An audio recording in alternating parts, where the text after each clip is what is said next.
ತ್ರಿಶಂಕು ಎಂಬಾತ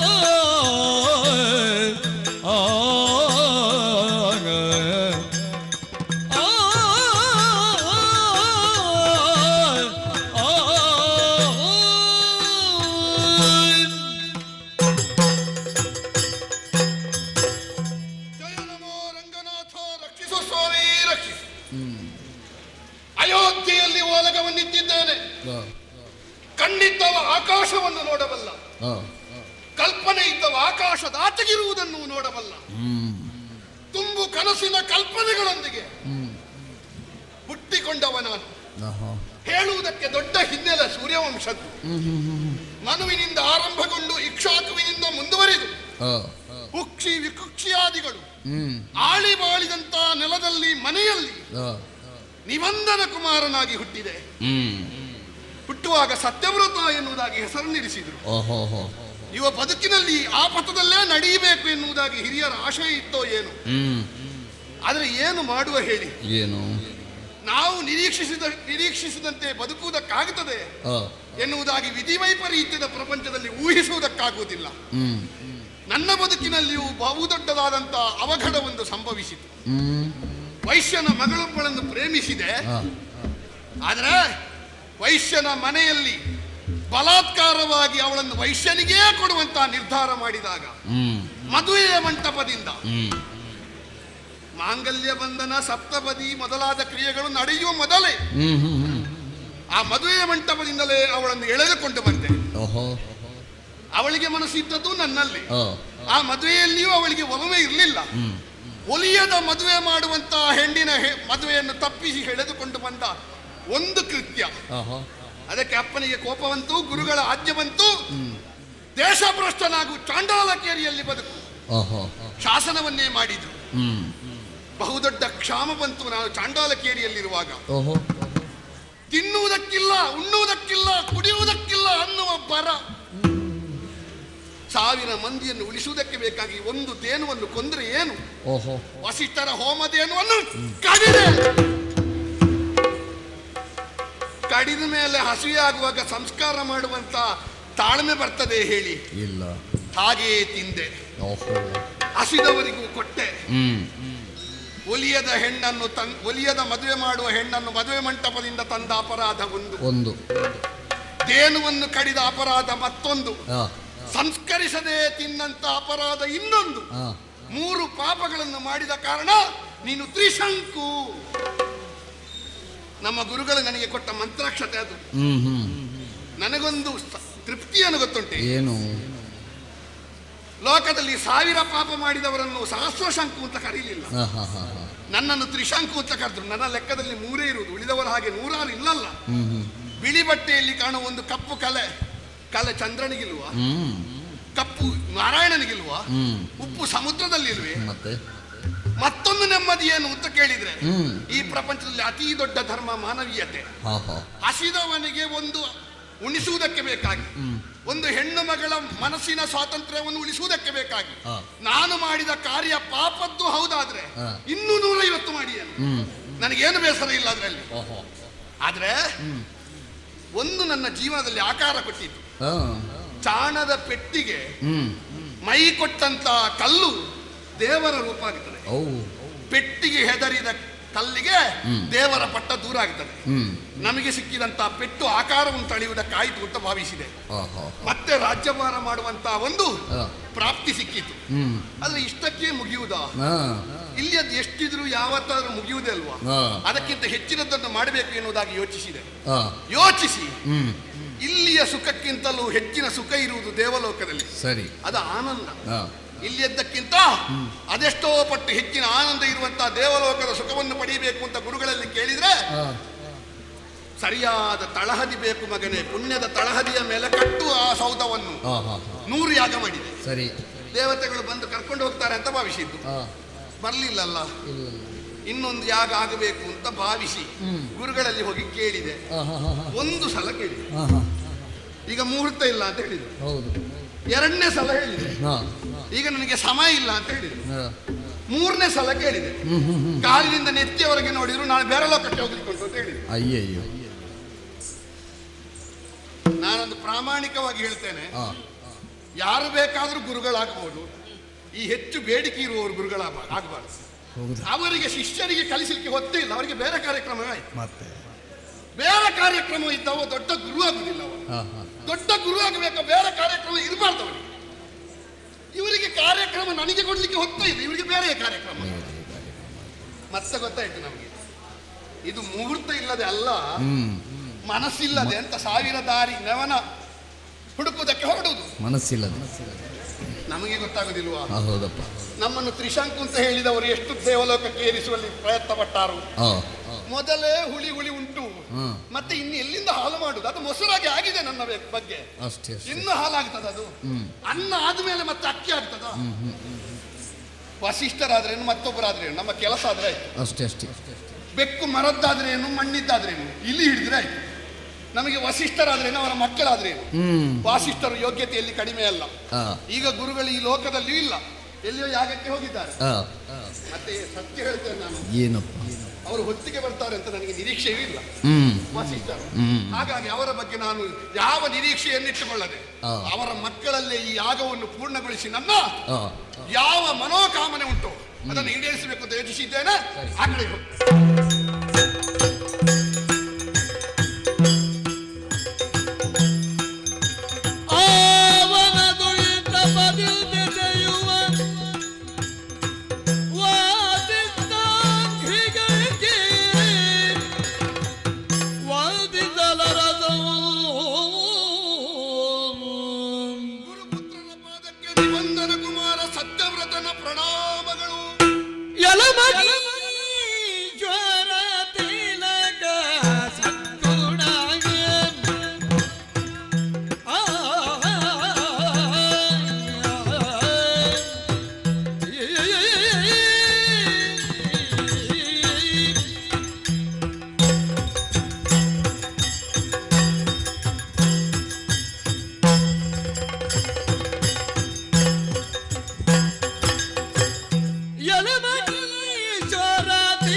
ಬಳಲಿ ಬಂದುದು ಚಿತ್ರವೆನ್ನುತ್ತ ತಿಳಿಯುವುದೇ ಮಗೆ.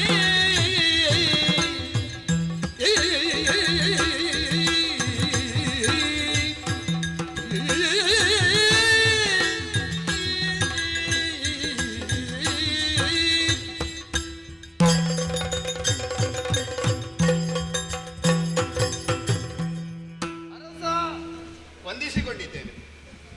ನಿನ್ನ ಆಗಮನ ಕಂಡಾಗ ಆಶ್ಚರ್ಯವಾಗುತ್ತಾ ಉಂಟು. ಎದುರಿಗೆ ನೀವು ಒಬ್ಬರೇ ಬಂದದ್ದು? ಹೌದು. ಹಿಂದೆ 99 ಮಂದಿ ಇದ್ದಾರಲ್ಲ ವಾಸಿಷ್ಠರು. ಹೌದೌದು. ನೀನು ಹಿಂದಿನವರನ್ನು ನೋಡಬೇಡ, 100 ಜನ ಒಟ್ಟಿಗೆ ನೀವು ಮುಂದಿನವರನ್ನು ನೋಡುತ್ತಾ ನೀ ಕೆಲಸ ಮಾಡಬೇಕು. ಕೆಲಸ ಮಾಡುವಾಗ ಮುಂದೆ ನೋಡ್ಬೇಕಯ್ಯ, ಹಿಂದೆ ನೋಡುತ್ತಾ ಇದ್ರೆ ಎಷ್ಟು ದಿನ ಅಂತ ನೀನು ಹಿಂದೆ ನೋಡುತ್ತಾ ವಾಕ್ಯ ಆಗೋದು? ಅದಲ್ಲ, ಹಾಗಲ್ಲ. ಮತ್ತೆ ನಾವು ರಾಜಕೀಯದಲ್ಲಿರುವವರಲ್ವಾ, ನಮಗೆ ಮುಂದಿನಿಂದ ಬರುವ ಶತ್ರುಗಳು ಕಡಿಮೆ, ಹಿಂದಿನಿಂದ ಬರುವವರೇ ಹೆಚ್ಚು. ನಿಮ್ಮಲ್ಲಿ ಅದಿಲ್ಲ, ನಿಮ್ಮ ಆಶ್ರಮ. ಆದ ಕಾರಣವೇ ಹೇಳುವುದು, ರಾಜಕೀಯ ಮಾಡಬೇಡ, ರಾಜಕಾರಣ ಮಾಡು. ಯಾವುದು ಮಾಡಿದ್ರು ಆಗುವುದು ಅದೇ ಅಲ್ವಾ? ನಾವು ರಾಜಕಾರಣ ಮಾಡಿದ್ರು, ನಾವು ರಾಜಕೀಯ ಮಾಡಿದ್ರು, ಅವರು ಮಾಡುದು ರಾಜಕೀಯವೇ ಅಲ್ವಾ? ಇಲ್ಲೂ ಇಲ್ಲ. ನೀನು ಕಾರ್ಯದಲ್ಲಿ ಸಾಗು. ಸರಿ. ಹಾಗೆ ಕಾರ್ಯದಲ್ಲಿ ಸಾಗುವಾಗ ನಿನಗೆ ಕಾರಣಗಳು ಸಿಗುವುದಿಲ್ಲ ಅಂತ. ಸರಿ. ನೀ ಕಾರ್ಯದಲ್ಲಿ ಸಾಗದೆ ಬರೀ ಕಾರಣವನ್ನೇ ಹುಡುಕುತ್ತಾ ಸಾಗಿದ್ರೆ ಮಾತ್ರ ಹೀಗಾಗುವುದು. ಅಲ್ಲ, ನಾನು ಕಾರ್ಯ ಮಾಡಿದ ಮೇಲೆ ಕಾರಣ ಏನು ಅಂತ ನೋಡುದು, ಮೊದಲು ನೋಡ್ಲಿಕ್ಕಿಲ್ಲ. ಅಲ್ಲ, ನೀನು ಯೋಚಿಸುವಾಗಲೇ ಕಾರ್ಯ ಏನು ಅಂತ ಯೋಚಿಸಬೇಕು ಅಂತ. ಸರಿ. ಇಲ್ಲಿಗೆ ಬಂದವನೇ ನನ್ನನ್ನು ನೋಡಿದಾಗ ನಿನ್ನ ಕಾಯ ಕುಗ್ಗಿತು, ನಿನ್ನ ಬೆನ್ನು ಬಗ್ಗಿತು, ನಿನ್ನ ಶಿರಸ್ಸು ತಗ್ಗಿತು, ಬಗೆ ಬಗೆಯಿಂದ ನನ್ನನ್ನು ಉಪಚರಿಸಿ. ಹೌದಾ? ಸಂತೋಷವಾಯಿತು. ಅರಸು ಪೀಠಕ್ಕೆ ಆಶ್ರಮದಲ್ಲಿ ಕೊಡಬೇಕಾದಂತಹ ಮರ್ಯಾದೆ ಏನು ಅವಷ್ಟನ್ನೂ ಕೂಡ ನೀಡಿದ್ದೇನೆ, ಸ್ವೀಕರಿಸಬೇಕು. ಧನ್ಯನಾದೆ. ಹೀಗೆ ಬರುವಲ್ಲಿ ನನ್ನನ್ನು ಮಾತಾಡಿಸುವುದಕ್ಕಿಂತ ಹೆಚ್ಚು ನಿನಗೆ ಏನೋ ಹೇಳಬೇಕು ಅಂತ ಉಂಟು. ಹೌದಪ್ಪ. ನಾನು ಹೇಳಲು ಬಿಡ್ಲಿಲ್ಲ ಅಂತಾದ್ರೆ ನನ್ನ ಮಾತನ್ನಾದ್ರೂ ತಡೆದು ನೀನು ಹೇಳ್ತೀನಿ ಅಂತ ನನಗೆ ಗೊತ್ತುಂಟು. ಹೇಳಬೇಕು ಎನ್ನುವುದಕ್ಕಿಂತಲೂ ಒಮ್ಮೆ ಹೇಳಿ ಮುಗಿಸಬೇಕು ಅಂತ ಉಂಟು ನನಗೆ. ಮುಗಿಸುವ ಯಾರು ಅಂತ ನಿರ್ಧಾರ ಆಗ್ಬೇಕು. ಹಾಗಲ್ಲ, ನನ್ನ ವಿಷಯವನ್ನು ಹೇಳಿ ಮುಗಿಸಬೇಕು. ನಿನ್ನ ವಿಷಯವನ್ನು ನೀನು ಹೇಳಿ ಮುಗಿಸ್ತಿ ಅಂತಾದ್ರೆ ಹೇಳುವ ತಾಳ್ಮೆ ನನಗುಂಟು. ಹೇಳಯ್ಯ. ಗುರು ಬಾಲಕರೇ, ಲಾಲಿಸೈ ಗುರು ಬಾಲಕರಿರನು ಹೇಳುವ ವಚನವನ್ನು, ಹೇಳುವ ವಚನವನ್ನು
ಬಾಲಕರೇ ಹೊರತು ಆ, ಲಘುವಾದವರಲ್ಲ.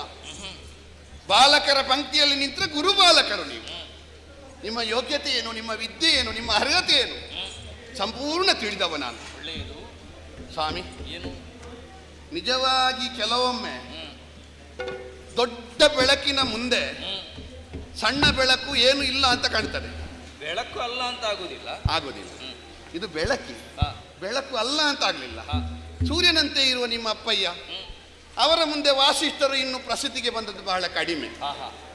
ಒಂದುಂಟು, ದೊಡ್ಡವರ ಮಕ್ಕಳಾದರೆ ಒಂದು ಹೆಮ್ಮೆಯೂ ಉಂಟು, ಮತ್ತೊಂದು ಅಪಾಯವೂ ಉಂಟು. ಏನದು?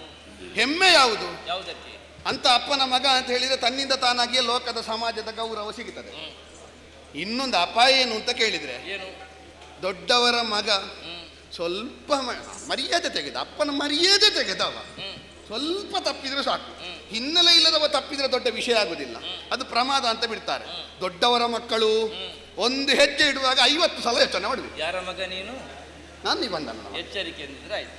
ಅದು ಎಚ್ಚರಿಕೆಯಿಂದ ಇದ್ದೆ ಅಲ್ವಾ? ಸರಿ, ಎಚ್ಚರ ತಪ್ಪಿದ ಕಾರಣವೇ ಅಲ್ವಾ ನನಗೆ 3 ಬಂದದ್ದು. ಇನ್ನಾದ್ರೂ ಕೂಡ ಎಚ್ಚರದಲ್ಲಿ ಇರಬೇಕು ಅಂತ. ಮತ್ತೆ ಒಂದುಂಟು, ದೊಡ್ಡವರ ಮಗನಾದವನು ದೊಡ್ಡವರ ಮಗರೊತ್ತಿಗೆ ಮಾತಾಡುವಾಗ ಎಚ್ಚರಿಕೆಯಲ್ಲಿ ಇರಬೇಕು. ಅದಕ್ಕೆ ನಾನು ಯೋಚನೆ ಮಾಡಿದ್ದೇನೆ. ಏನಂತ? ನಾನು ಅಪ್ಪನಿಂದ ಬಂದ ಸಂಪತ್ತನ್ನು ಯಾವುದನ್ನು ಯೋಚನೆ ಮಾಡಲಿಕ್ಕೆ ಇಲ್ಲ. ಅಂದ್ರೆ ನಾನು ಅಪ್ಪನ ಮಗ ಎನ್ನುವುದಾಗಿ ಹೇಳಿಕೊಳ್ಳುವುದಕ್ಕಿಂತ ನಾಳೆ ಹೇಳಬೇಕು ತ್ರಿಶಂಕುವಿನ ಅಪ್ಪ ನಿಬಂಧನ ಅಂತ, ಅಷ್ಟು ಮಾಡಬೇಕು ಅಂತ ಹೊರಟದ್ದು. ಹೌದು. ಮತ್ತೆ ಒಂದುಂಟು ನೋಡಿ, ನೀವು ಆಗ ಹೇಳ್ತೀರಿ ನೀನು ಒಂದುಂಟು ಉಂಟು ಎಲ್ಲ ಒಟ್ಟಿಗೆ ಮಾಡಿ ಒಮ್ಮೆಲೆ ಹೇಳು ನೋಡು. ಹಾಗಲ್ಲ, ಮತ್ತೆ ಅದೊಂದು ಹೇಳುವ ಜೋಡಿಸುವ ಕ್ರಮ. ಒಳ್ಳೇದಪ್ಪ ಹೇಳು.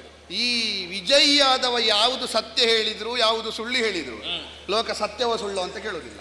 ಒಂದು 4 ಸಲ ಬಿದ್ದವ ಅವೊಂದು ಸರಿ ಹೇಳಿದ್ರು ವಿಮರ್ಶೆ ಮಾಡ್ತಾರೆ, ಸರಿ ಉಂಟಾ ತಪ್ಪುಂಟಾ ಅಂತ. ಇದೊಂದು 3 ಸಲ ಬಿದ್ದವ ಅಂತ ನಿಮಗೆ ಒಳಗಿಂದ ಒಳಗೆ ಉಂಟು ಕಾಣ್ತದೆ. ಅಲ್ಲ ಹಾಗಲ್ಲ, ಮತ್ತೆ 3 ಸಲ ಬಿದ್ದವ ನೀನು ಇನ್ನೂ ಹೋದ್ರೆ ಬೀಳ್ತಿ ಅಂತ ಹೇಳಿದ ನಂತರವೂ ಕೂಡ ಅದೇ ಪ್ರಯತ್ನಕ್ಕೆ ಹೋಗ್ತಾನೆ ಅಂತ ಆದ್ರೆ ಅವನನ್ನು ಹೇಗಪ್ಪ ಮುಂದುವರಿಸುವುದು ಅಂತ ಯೋಚನೆ ಮಾಡುವುದಷ್ಟೇ. ನಾನು ಅದಕ್ಕೆ ಬೀಳದ ಹಾಗೆ ನಿಮ್ಮ ಕೈ ಹಿಡೀರಿ ಅಂತ ಹೇಳಿದಲ್ವ ನಾನು. ಅಯ್ಯೋ, ನಾ ಬೀಳದ ಹಾಗೆ ತಡೆಯುವುದಕ್ಕಿಂತ ಬೀಳದ ಹೆಜ್ಜೆ ಇಡದೇ ಇರುವುದು ನಿನ್ನ ಜಾಣತನ. ಅಲ್ಲ, ಈ ನಿಮ್ಮ ಆಧಾರ ಇರುವಾಗ ಯಾವ ಹೆಜ್ಜೆ ಇಟ್ಟರು ಬೀಳುವುದಿಲ್ಲ ಎನ್ನುವ ವಿಶ್ವಾಸ ದೊಡ್ಡದಲ್ವಾ? ನಮ್ಮ ಯಾವ ದಾರಿ ತೋರಿಸುವುದ್ರು ಕೂಡ ನೀ ಸರಿಯಾದ ದಾರಿಯಲ್ಲಿ ನಡೆಯಬೇಕಲ್ವ? ಹೌದು, ದಾರಿ ತೋರಿಸುವ ಬೆಳಕೇ ನೀವಲ್ವಾ? ಈಗ ನನ್ನ ಅಪ್ಪಯ್ಯ ದಾರಿ ತೋರಿಸಿ ಆಗಿದೆ ಅಲ್ವಾ? ಅವರು ತೋರಿಸಿದ್ದಾರೆ, ಮತ್ತೆ ಪೂರ್ತಿ ಮುಗಿಲಿಲ್ಲ ಅದು. ಅವರು ಹೇಳಿದಾಗ ಮುಗೀತದೆ ಅಂತ ನಾವು ಹೇಳಿದಾಗ ಮುಗಿದಲ್ಲ. ಅಲ್ಲ, ಇದು ನಾನು ಯೋಚನೆ ಮಾಡಿದ್ದು, ಏನು? ನಾನು ಸಂಕಲ್ಪ ಮಾಡಿದ್ದು. ಹೇಗೆ? ಇದು ವಾಗ್ಜಾಲ ಅಂತ ಭಾವಿಸಬಾರ್ದು ನೀವು. ಆದ ವಿಷಯವೇ ಇದು. ಇದು ವಸಿಷ್ಠ ಗುರುಗಳಲ್ಲಿ ನಾನು ಒಂದು ಮನದ ಇಚ್ಛೆಯನ್ನು ತೋಡಿಕೊಂಡೆ. ಏನು ಅಂತ? ನಾನೊಂದು ಸ್ವರ್ಗಕ್ಕೆ ಸಶರೀರನಾಗಿ ಹೋಗಬೇಕು. ಎಲ್ಲಿಗೆ? ಸ್ವರ್ಗಕ್ಕೆ. ಸರಿ. ಪ್ರಪಂಚದಲ್ಲಿ ಎಷ್ಟು ನಲಿವಿದ್ರೂ ಅದರ ಮುಂದೆ ಒಂದು ನೋವಿರ್ತದೆ. ನೋವಿಲ್ಲದ ನಲಿವಿಲ್ಲ, ಅಲ್ಲಿ ನೋವೇ ಇಲ್ಲದ ನಲಿವುಂಟು. ಅಲ್ಲಿ ಆನಂದವನ್ನು ಅನುಭವಿಸಬೇಕು ಎನ್ನುವ ಕಾರಣಕ್ಕೆ ಗುರುಗಳಲ್ಲಿ ಹೇಳಿದಾಗ ಅದಕ್ಕೊಂದು ಸರಿಯಾದ ತಳಹದಿ ಬೇಕು ಅಂತ ಹೇಳಿದರು. ಹಾಗಾಗಿ ಅಸ್ಥಿವಾರವಾಗಿ 100 ಯಾಗಗಳನ್ನು ಮಾಡಿದೆ. ಈ ಭೂಲೋಕದಲ್ಲಿ ಆಳಿ ಒಳ್ಳೆ ರಾಜ ಎನ್ನುವುದಾಗಿ ಹೆಸರು ಗಳಿಸಿಕೊಂಡು ನಾಳೆ ನಾನು ಇನ್ನಿಲ್ಲವಾಗಿ ಹೋದರೆ ಸೂರ್ಯವಂಶದಲ್ಲಿ ಇಕ್ಷಾಕು, ಕುಕ್ಷಿ, ವಿಕುಕ್ಷಿ ಆ ಪಟ್ಟಿಯಲ್ಲಿ ಒಂದು ಹೆಸರು ನನ್ನದು ಬರ್ತದೆ ಅಷ್ಟೇ. ಸಾವಿರಾರು ಮಂದಿ ನಡೆದ ದಾರಿಯಲ್ಲಿ ನಡೆದು ನನ್ನ ಹೆಜ್ಜೆ ಗುರುತು ಬೀಳುವುದು ಬೇಡ, ನನ್ನ ಹೆಜ್ಜೆ ಗುರುತಿನಲ್ಲೇ ಒಂದು ದಾರಿ ಆಗಲಿ ಅಂತ ಹೊರಟಿದ್ದೇನೆ ನಾನು. ಹಾಗಾಗಿ 100 ಯಾಗ ಮಾಡಿದೆ. 100 ಯಾಗ ಮಾಡಿ ಈಗ ದೇವಲೋಕಕ್ಕೆ ಈಗ ಹೋಗ್ತೇನೆ ಮತ್ತೆ ಹೋಗ್ತೇನೆ ಅಂತ ಯೋಚನೆ ಮಾಡುವಾಗ ಬಹುಶಃ ಯಾವುದೋ ಜ್ಞಾತ ಅಜ್ಞಾತ ದೋಷ ಇರಬೇಕು. ಅಲ್ಲ, ನಿನಗೆ ನಿನ್ನ ಕರ್ಮಸ್ಥಳದಲ್ಲಿ ಇರುತ್ತಾ ದೇವಲೋಕಕ್ಕೆ ಹೋಗಬೇಕು ಅಂತ ಏನಾದರೂ ಉಂಟಾ? ಇಲ್ಲ, ಅದು ಸಶರೀರನಾಗಿ ಹೋಗ್ಲಿಕ್ಕೆ ಆಗುದಿಲ್ಲ.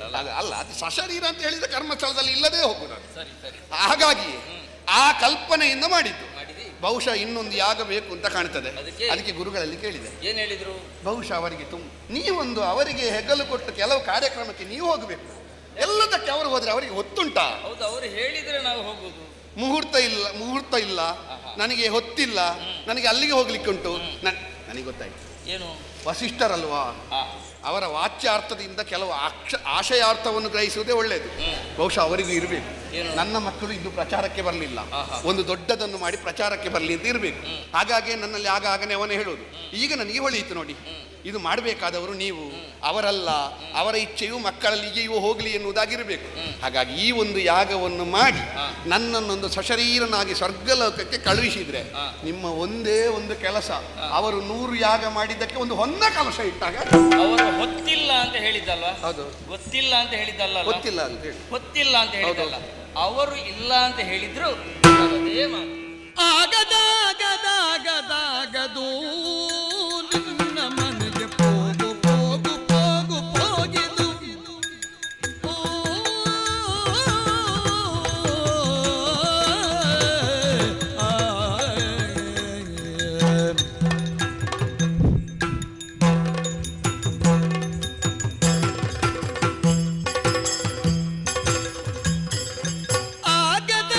ಆಗದಾಗದಾಗದು ನಿನ್ನ ಮನೆಗೆ ಹೋಗು ಹೋಗು ಹೋಗು ಹೋಗಿದು ಹೀಗೆ ಪಿತೃವಿಯೋಗ ಕಾರ್ಯಮಾಗಿರಲ್ಕೆ ಹೇಗೆ ನಿನ್ನ ಯಾಗ ದೀಕ್ಷೆಗೀಗ ಗುರುಗಳಾಗಲ ಪ್ರಯೋಗ ಕೃತಿಗೆ ಆಗದಾಗದಾಗದಾಗದು ಯಾವ ಕಾಲಕ್ಕೂ ಆಗದು. ಯಾವುದಾಗದು? ಯಾವುದಾಗದು? ತಂದೆಯು ಆಗದು ಹೇಳಿದಂತಹ ಮಾತನ್ನು ಹಾ. ಮತ್ತೆ ನಡೆಸುವುದಕ್ಕೆ ನನ್ನಿಂದ ಆಗದು. ಹಾ. ಯಾವ ಕಾರಣವನ್ನೇ ಅವರು ಹೇಳಲಿ, ಹಾ. ಯಾವ ವಿಚಾರವನ್ನೇ ಅವರು ಮಂಡಿಸಲಿ, ಹಾ. ಅದರ ಹಿಂದೊಂದು ಆಶಯ ಉಂಟು ಎನ್ನುವುದನ್ನು ಹಾ. ಅರಿತಿರುವಂತಹ ಕುಶಲಮತಿಯಾಗಿ ನೀನು ವ್ಯವಹರಿಸಬೇಕಿತ್ತು. ಹಾಗಾಗಿ ಅವರು ಆಗದು ಅಂತ ಹೇಳಿದ್ದು ನಿಮ್ಮಲ್ಲಿ ಆಗಲಿಕ್ಕೆ ಬರಬೇಕು ಎನ್ನುವ ಕಾರಣಕ್ಕೆ ಇರಬೇಕು ಅಂತ ನನಗೆ ಆಶಯದ ಬಗ್ಗೆ ಬಂದಂತಹ ಒಂದು ಕಲ್ಪನೆ. ಅವರ ಮಗನ ನೀನ ಅದು ಮಗನೇ ಆಗಬೇಕು ಅಂತ ಇಲ್ಲ. ಕೆಲವೊಮ್ಮೆ ಮಗನಿಗೆ ಗೊತ್ತಾಗದು, ಊರಿನವರಿಗೆ ಗೊತ್ತಾಗುತ್ತೆ. ಊರಿನವರಿಗೆ ಗೊತ್ತಾದದನ್ನು ನಡೆಸಲಿಕ್ಕೆ ಮಗ ನೀವು ಇರುವುದಲ್ಲ ಅಂತ. ಯೋಚನೆ ಮಾಡಿ. ಏನು? ನಾನು ನಿಬಂಧನ ಕುಮಾರ, ನನಗೆ ರಾಜ್ಯ ಭ್ರಷ್ಟ ಆಗಬೇಕು ಎನ್ನುವಂತ ಶಾಸನ ಕೊಡುವಲ್ಲಿ ಪೂರಕವಾದ ಮಾತು ಬಂದದ್ದು ನನ್ನ ಅಪ್ಪನಿಂದಲೋ ನಿಮ್ಮ ಅಪ್ಪನಿಂದಲೋ? ಗುರುವಾಗಿ ನಿನ್ನ ಅಪ್ಪ ಒಪ್ಪಿದ್ಯಾರನ್ನು? ನಿಮ್ಮ ಅಪ್ಪನನ್ನು. ನಿನಗೆ ಹಾಗೆ ತುಂಬಾ ಸರಿ ನನ್ನಪ್ಪ ನಿನ್ನಪ್ಪ ಹೇಳಿದ್ರೆ ಮತ್ತೆ ನಿನ್ನಪ್ಪ ಯಾರು ಅಂತಲೇ ಗೊತ್ತಾಗುದಿಲ್ಲ. ಅದು ನನಗೆ ಗೊತ್ತಾಗ್ತದೆ, ನಿಮಗೆ ಮರ್ತು ಹೋದಿತ್ತು. ನನಗೆ ಯಾಕೆ ನೆನಪು? ಯಾಕೆ? ನಿಮಗೆ ಹೆಸರಿನಲ್ಲೇ ವಾಸಿಷ್ಠರು ಅಂತ ಉಂಟು. ಹೌದು. ನಮಗೆ ಅಪ್ಪನೊಟ್ಟಿಗೆ ತುಂಬಾ ಸಮಯ ಇದ್ದು ಗೊತ್ತಿಲ್ಲ. ನಿಜವಾಗಿಯೂ ಅಪ್ಪನ ಯೋಗ್ಯತೆ ಏನು, ಮೌಲ್ಯ ಏನು ಅಂತ ಗೊತ್ತಾಗಬೇಕು. ಅಪ್ಪನಿಂದ ದೂರ ಇದ್ದವರಿಗೆ ಗೊತ್ತಾಗುದು, ಅಪ್ಪನೊಟ್ಟಿಗಿದ್ದವರಿಗೆ ಅಷ್ಟು ಬೇಗ ಗೊತ್ತಾಗುದು. ಆಹಾ, ಅಪ್ಪನಿಂದ ದೂರ ಇರುವುದು ಅಪ್ಪನ ಯೋಚನೆ ಮಾಡ್ತಾ ಇರುವುದು ಸಹಜವೇ. ಅಪ್ಪನೇ ದೂರ ಮಾಡಿದಂತಹ ಮಗ ನೀನು. ಆದ್ದರಿಂದಲೇ ಅಪ್ಪನ ಯೋಚನೆ ಏನು ಎನ್ನುವುದನ್ನು ಚೆನ್ನಾಗಿ ತಿಳಿದವನು ನಾನು. ನಿನ್ನಪ್ಪನ ಯೋಚನೆ ಏನು ಎನ್ನುವುದು ನನಗೆ ಗೊತ್ತು, ನನ್ನಪ್ಪನ ಯೋಚನೆ ಏನು ಎನ್ನುವುದು ಗೊತ್ತು. ಜ್ಞಾನಿಗಳು ಅದಲ್ಲ, ಅದು ನನಗೆ ಸಮಸ್ಯೆ ಇಲ್ಲ. ಮುಹೂರ್ತ ಸಿಗಲಿಲ್ಲ ಅಂತ ಒಮ್ಮೆ ಹೇಳಿದ್ರು. ಅಷ್ಟೊತ್ತಿಗೆ ನೀನು ಯೋಚನೆ ಮಾಡಬೇಕಿತ್ತು. ಸ್ವರ್ಗ ಸಂಕಲ್ಪವೇ ಸರಿಯಾದಂತಹ ಮುಹೂರ್ತದಲ್ಲಿ ನಡೆಯಲಿಲ್ಲ ಅಂತ.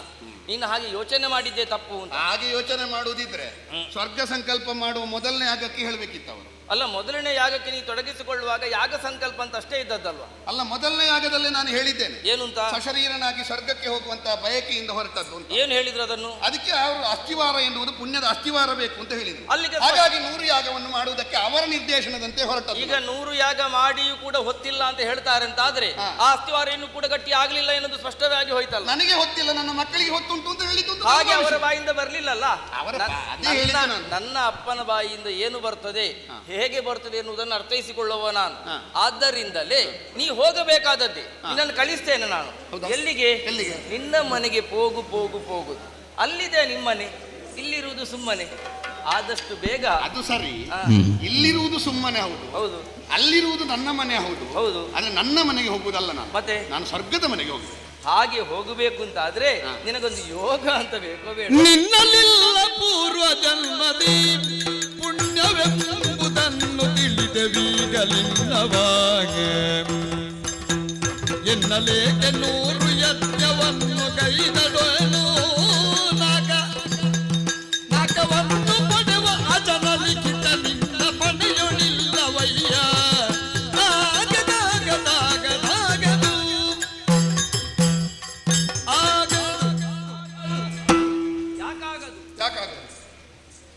ವ್ಯಕ್ತಿಯೋರ್ವನು ಒಂದೊಂದು ಹಂತದಲ್ಲಿ ಒಂದೊಂದು ಸ್ಥಾನವನ್ನು ಪಡೆಯಬೇಕು ಅಂತಿದ್ರೆ ಯೋಗ ಅಂತ ಒದಗಿ ಬರಬೇಕು. ಅದಕ್ಕೆ ಹೆಸರೇನು? ಯೋಗಕ್ಕೆ ವಿವರಣೆ ಹೇಗೆ? ಅಲಬ್ಧವಾದಂತಹ ಲಾಭ ಅಂತ.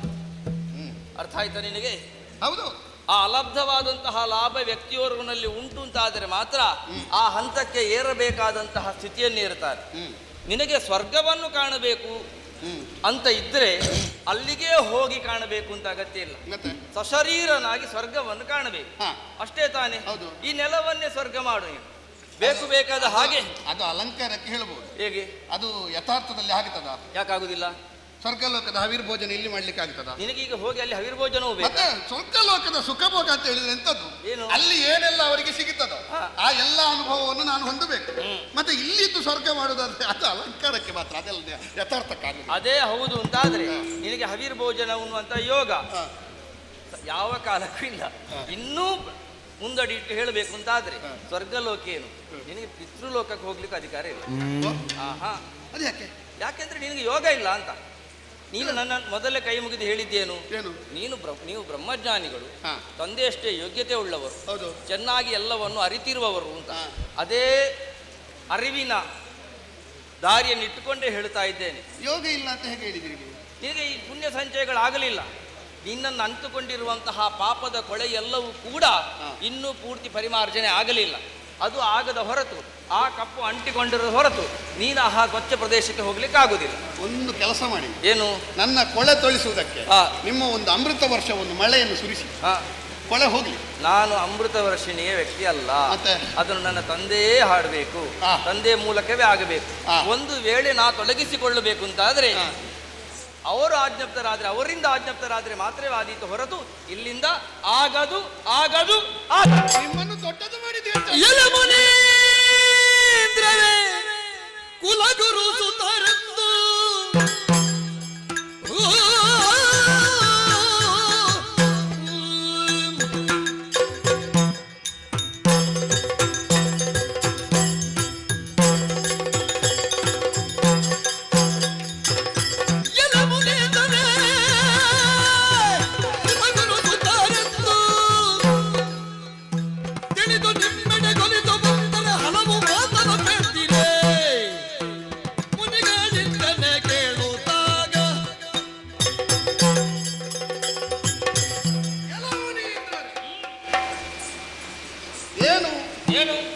ತ್ರಿಶಂಕುವಿಗೆ ದರಿದ್ರ ಬಂದಿದೆ ಅಂತ ನಿಮ್ಮಲ್ಲಿಗೆ ಬಂದದ್ದು ಅಂತ ಭಾವಿಸಿದ್ದೀರಾ?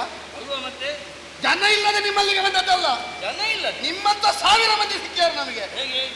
ಕುಲಗುರು ಸುತ್ತರು ಒಂದು ಮನ್ನಣೆ ಕೊಡುವ ಎಂತದ್ದು ಯೋಗ ಇಲ್ವಾ? ಪೂರ್ವಜನ್ಮದ ಪುಣ್ಯ ಕರ್ಮ ಯಾವುದಿಲ್ವಾ? ಅದ್ರಲ್ಲೇ ಮಾಡುವುದಾದ್ರೆ ನೀವು ಯಾಕೆ, ನಿಮ್ಮ ಅಪ್ಪ ಯಾಕೆ ನನಗೆ? ಮತ್ತೇನು ಮಾಡಬೇಕು? ಕೇವಲ ಪ್ರಾರಬ್ಧವನ್ನು ನಂಬಿಕೊಂಡು ಪಲಾಯನ ಮಾಡ್ಲಿಕ್ಕೆ ಆಗುದಿಲ್ವಾ? ಅದಲ್ಲ ಬೇಕಾದ್ದು. ಪುಣ್ಯ ಸಂಚಯನ ಆಗದಿದ್ರೆ ಸಂಚಯನ ಮಾಡುವ ಶ್ರೇಷ್ಠವಾದ ಕರ್ಮವಾದ ಯಾಗವನ್ನು ಮಾಡಿ ಆ ಮೂಲಕ ನನ್ನನ್ನು ಸೇರಿಸಿ ಅಂತ ಹೇಳಲಿಕ್ಕೆ ಬಂದದ್ದು. ನನಗೆ ಗೊತ್ತಾಗ್ತದೆ ಏನಾಗಿದೆ ಈಗ. ಅಷ್ಟು ಕಪ್ಪು ಅಂಟಿಕೊಂಡಿದೆ. ಕಪ್ಪು ಅಂಟಿಕೊಂಡದನ್ನು ತೆಗೆದಲ್ವ 100 ಯಾಗ ಮಾಡಿದ್ದು? ಕಪ್ಪು ಅಂಟಿಕೊಂಡವನನ್ನು ದೀಕ್ಷಾಬದ್ಧನಾಗಿ ಕುಳಿತುಕೊಳ್ಳಿ ಇದೆಯಾಗ ನಿಮ್ಮ ಅಪ್ಪ ಕಳೆಯುವುದಕ್ಕಾಗಿ ಕೂತ್ಕೊಳ್ಳಿದ್ದು ಪೂರ್ತಿ ಹೋಗ್ಲಿಲ್ಲ, ಇನ್ನು ಆಗಬೇಕು ಅಂತ ಹಾಗೆ ಹೇಳಿಲ್ಲ ಅವರು. ಒಂದು ಯಾಗ ಮುಗಿದಷ್ಟು ಸ್ವಚ್ಛ. ಈಗ ನಾನು ಸ್ವಚ್ಛ ಆಗ್ಲಿಲ್ಲ ಅಂತ ನಿಮ್ಮ ಅಪ್ಪ ಹೇಳಿದ್ರು. ನನ್ನ ಅಪ್ಪ ಏನು ಯೋಚನೆ ಮಾಡ್ತಾರೆ ಅಂತ ನನಗೆ ಗೊತ್ತಾಗುತ್ತೆ, ನಿನಗಲ್ಲ. ಹಾಗಾದ್ರೆ ನೀವು ಹಾಗೆ ಹೇಳಿದ್ದೆಂತದ್ದು? ನನ್ನ ಅಪ್ಪ ಹೇಳಿದ್ದನ್ನು ಹೇಳದೇ ಇದ್ದದನ್ನು ನಾನು ಮಾಡುದಿಲ್ಲ ಅಂತ ಹೇಳಿದ್ದು ನೀವೇ ಅಲ್ವಾ? ಅಪ್ಪ ಹೇಳಿಲ್ಲ ನಾನು ಸ್ವಚ್ಛ ಆಗ್ಲಿಲ್ಲ ಅಂತ, ಮತ್ತೆ ಹೇಗೆ ಮುಗಿಸಿದ್ರಿ? ಮುಹೂರ್ತ ಇಲ್ಲ ಅಂತ ಹೇಳಿದ ಅದೇ ಕಾರಣಕ್ಕೆ ಇನ್ನು ಸ್ವಚ್ಛ ಆಗ್ಲಿಕ್ಕೆ ಉಂಟು ಅನ್ನೋ ಕಾರಣಕ್ಕಾಗಿ. ಅಷ್ಟೆಲ್ಲ ಗ್ರಹಿಸುವಂತ ಸಾಮರ್ಥ್ಯ ನಿಮಗಿದ್ರೆ ನನ್ನನ್ನು ರಾಜ್ಯ ಭ್ರಷ್ಟನಾಗುವ ಕಾಲದಲ್ಲಿ 12 ವರ್ಷ ಕ್ಷಾಮ ಬಂತಲ್ಲ, ಅದ್ಯಾಕೆ ಮೊದಲು ಗೊತ್ತಾಗ್ಲಿಲ್ಲ ನಿಮ್ಮ ಅಪ್ಪನಿಗೂ ನಿಮಗೂ? ಗೊತ್ತಾದ ಕಾರಣ ತೊಡಗಿಸಿಕೊಳ್ಳಿಕ್ಕೆ ಮತ್ತೆ ನಿನ್ನಲ್ಲಿಗೆ ಬಂದದ್ದು. ಎಂತದ್ದು? ಅಲ್ಲ, ನನ್ನನ್ನು ರಾಜ್ಯ ಭ್ರಷ್ಟ ಮಾಡಿದ್ರೆ 12 ವರ್ಷ ಕ್ಷಾಮ ಬರ್ತದಂತ ನಿಮ್ಗೂ ನಿಮ್ಮ ಅಪ್ಪನಿಗೆ ಗೊತ್ತಾಯ್ತಾ? ಗೊತ್ತಾಗಿದೆ ಎಂದಾದ್ರೆ ನನ್ನನ್ನು ಯಾಕೆ ರಾಜ್ಯ ಭ್ರಷ್ಟ ಮಾಡಿದ್ದು? ಹಾಗಾದ್ರೆ ಕ್ಷಾಮ ಬಂದದ್ದು ಲೋಕಕ್ಕೆ ಒಳ್ಳೇದಾ? ಅದೇ ಹೇಳಿದ್ದು ನಾನು. ನಿಮಗೆ ಮತ್ತೆ ಆಗುವುದು ಗೊತ್ತಿದ್ರೆ ನನ್ನನ್ನು ರಾಜ್ಯ ಭ್ರಷ್ಟ ಮಾಡ್ತಿರ್ಲಿಲ್ಲ. ರಾಜ್ಯ ಭ್ರಷ್ಟ ಮಾಡಿದ್ದು ಸಿಂಧು ಆದ್ರೆ ರಾಜ್ಯ ಭ್ರಷ್ಟ ಮಾಡಿದವನನ್ನು ಮತ್ತೆ ಕರ್ಕೊಂಡು ಬಂದು ಕುಳಿತುಕೊಳ್ಳಿಸಿರ್ತಿರ್ಲಿಲ್ಲ. ಕುಳಿತುಕೊಳ್ಳಿಸಿದೆ ಎಂದಾದ್ರೆ ಯಾವ ಯೋಗ ಇಲ್ಲ ಅಂತ ಹೇಳುದು ನೀವು ಹಣೆ ಬರ ನೋಡಿ ಅಲ್ಲ.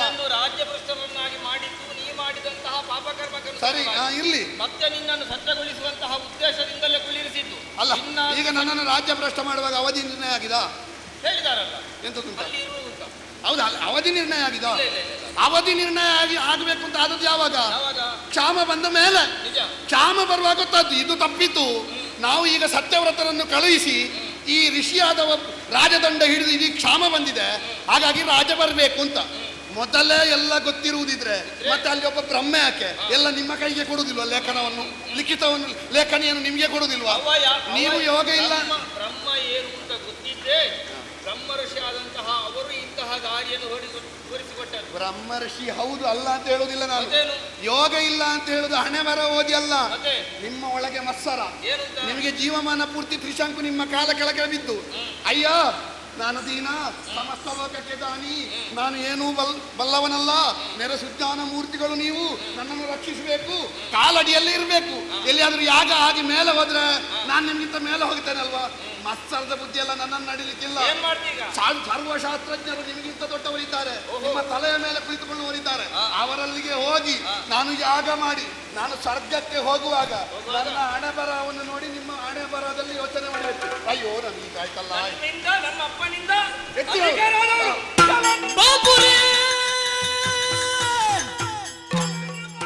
ಬಾಪುರೇ ನೃಪಾಲ ಪ್ರತಾಪಿ ತ್ರಿಶಂಕು ತವ ರೂಪದವನೀಶ್ವರನು ಕೊಡವಿಯೊಳ್ ಕಾಣಿವೈ. ಪೂರ್ವದಿಂದ ನಿನ್ನೀ ಪತಂಗಾನ್ವಯದ ಭೂಪರ್ಗೆ ಗುರುಗಳಾಗಿ ವ್ಯಾಪಿಸುತ್ತೆಮ್ಮ ಉಳಿದಿ ಎಮ್ಮ ಉಳಿದಿ ಪರಿ ಅನ್ಯರೋ ನೀ ಪರಿಗ್ರಹಿಸುವೆ. ಪಿಸುಣ ಚಾಂಡಾಲ ರೂಪಾಗೆನ್ನುತ್ತ ಕೋಪದಿಂದರ ಸಂಗೆ ಶಾಪವ ಕೊಟ್ಟರವರು.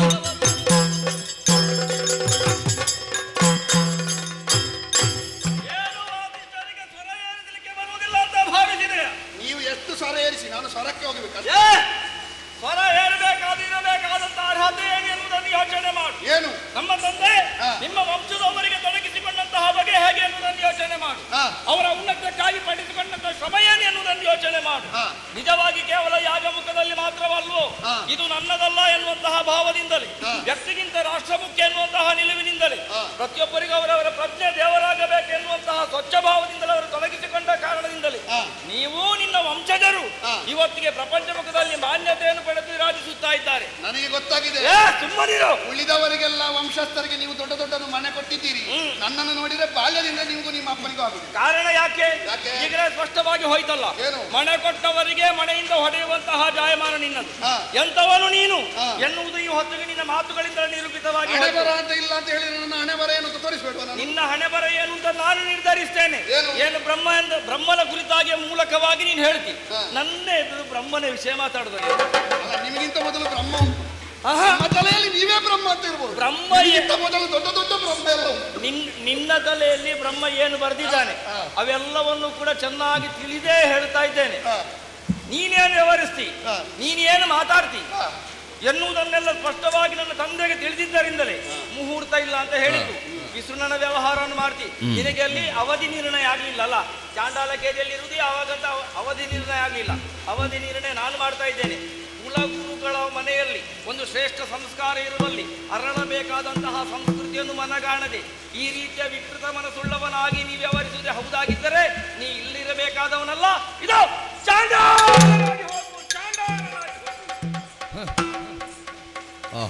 ನೀವು ಗೊಬ್ಬೆ ಹಾಕಿ ಸ್ವರ ಏರಿಸಿ ಹೇಳಿದ ಕೂಡಲೇ ನಾನು ಚಾಂಡಾಲ ಆಗಿದ್ದೇನೆ. ನೀವು ಬ್ರಹ್ಮಜ್ಞಾನಿ ಅಲ್ವಾ? ಬ್ರಹ್ಮಜ್ಞಾನಿ ಕೋಪ ಬರಬಾರ್ದು ಅಂತ ಗೊತ್ತಿಲ್ವಾ? ನಿಮ್ಮ ಶಾಪದಿಂದ ನಾನು ಚಾಂಡಾಲನಾಗುತ್ತೇನೋ ಇಲ್ವೋ? ನೀವೀಗ ಚಾಂಡಾಲ ಆದದ್ದು. ಯಾವಾಗ ಋಷಿಗೆ ಕೋಪ ಬಂತು, ಋಷಿಗೆ ಹೊಲೆತನ ಬರುವುದೇ ಕೋಪ ಬಂದಾಗ. ನೀವು ಹೊಲೆಯರಾಗಿ ನಾನು ಹೊಲೆಯರಾಗುವುದಿದ್ರೆ ದೊಡ್ಡ ವಿಷಯವಲ್ಲ. ಮೊದಲು ನೀವಲ್ಲ ಹೊಲೆಯರಾದದ್ದು, ಮತ್ತೆ ನಾನಾಗ್ತೇನೆ. ಶಾಪ ತಟ್ಟದೋ ಇಲ್ಲೋ ಎನ್ನುವಂತಹ ನಿಲುವಿನಿಂದಲೇ ಹೊರಗೆ ಹೇಳಿದ್ದೇನವ. ನಾ ಚಾಂಡಾಲನಾಗುವುದಿಲ್ಲ, ನಿಮ್ಮ ಶಾಪ ತಟ್ಟುವುದಿಲ್ಲ. ಯಾವಾಗ ಗುರುಗಳನ್ನೇ ಒಬ್ಬ ನೀವು ಚಾಂಡಾಲ ಅಂತ ಹೇಳ್ತಾನೆ, ಅಲ್ಲಿಗೆ ಅವನು ಶಾಪಗ್ರಸ್ತನಾಗಿದ್ದಾನೆ ಎನ್ನುವುದಕ್ಕೆ ಬೇರೆ ಮಾತುಂಟು. ಗುರುಗಳ ಎದುರಲ್ಲಿ ಇರಬೇಕಾದಂತಹ ವಿನಯ ಏನು ಎನ್ನುವುದನ್ನು ಅರಿಯದೆ ವಿಕೃತ ಮನಸ್ಸುಳ್ಳವನ ಹಾಗೆ ವ್ಯವಹರಿಸಿದ ನಾನು. ಏನು ದೇವಲೋಕ ಅಂತ ಹೇಳಿದೆ, ಅಲ್ಲಿಗೆ ಏರಬೇಕಾದಂತಹ ಸ್ಥಿತಿಗೆ ತನ್ನನ್ನು ತಾನು ತೊಡಗಿಸಿಕೊಳ್ಳುವಂತಹ ಬಗೆ ಹೇಗೆ? ಅದು ಕೇವಲ ಹೊರಗಣ್ಣುಗಳಿಗೆ ಕಾಣುವಂಥದ್ದು. ಹೊರಗಣ್ಣಿಗೆ ಕಾಣುವಂಥದ್ದೇನಿದ್ರು ಅದು ನೋಡುವಿಕೆ ಅಂತ ಆಗ್ತದೆ. ಅಲ್ಲಿ ಇದು ಕಾಣಬೇಕಾದದ್ದು ಒಳಗಣ್ಣಿಗೆ. ಅದು ಅದಕ್ಕೆ ದರ್ಶನ ಅಂತ ಹೆಸರು. ಸ್ವರ್ಗವನ್ನು ಇಲ್ಲಿಂದೆಲ್ಲ ಕಳಚಿಕೊಂಡು ಹೋಗಬೇಕು ಅಂತಾದರೆ ಅದು ಮಹಾದರ್ಶನವಾಗಬೇಕು.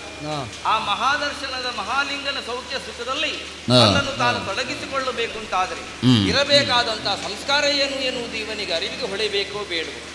ಮಹಾದರ್ಶನ ಹಾಗೆಲ್ಲ ಸುಲಭವಾಗಿ ಸಾಧಿತವಾಗುವುದಲ್ಲ ಎನ್ನುವುದನ್ನು ಅರ್ಥೈಸಿಕೊಂಡೇ ಅವನಿಗೆ ಶಾಪವಾಕ್ಯಗಳನ್ನು ಆಡಿದ್ದೇನೆ. ನಿರೀಕ್ಷೆಯಲ್ಲಿ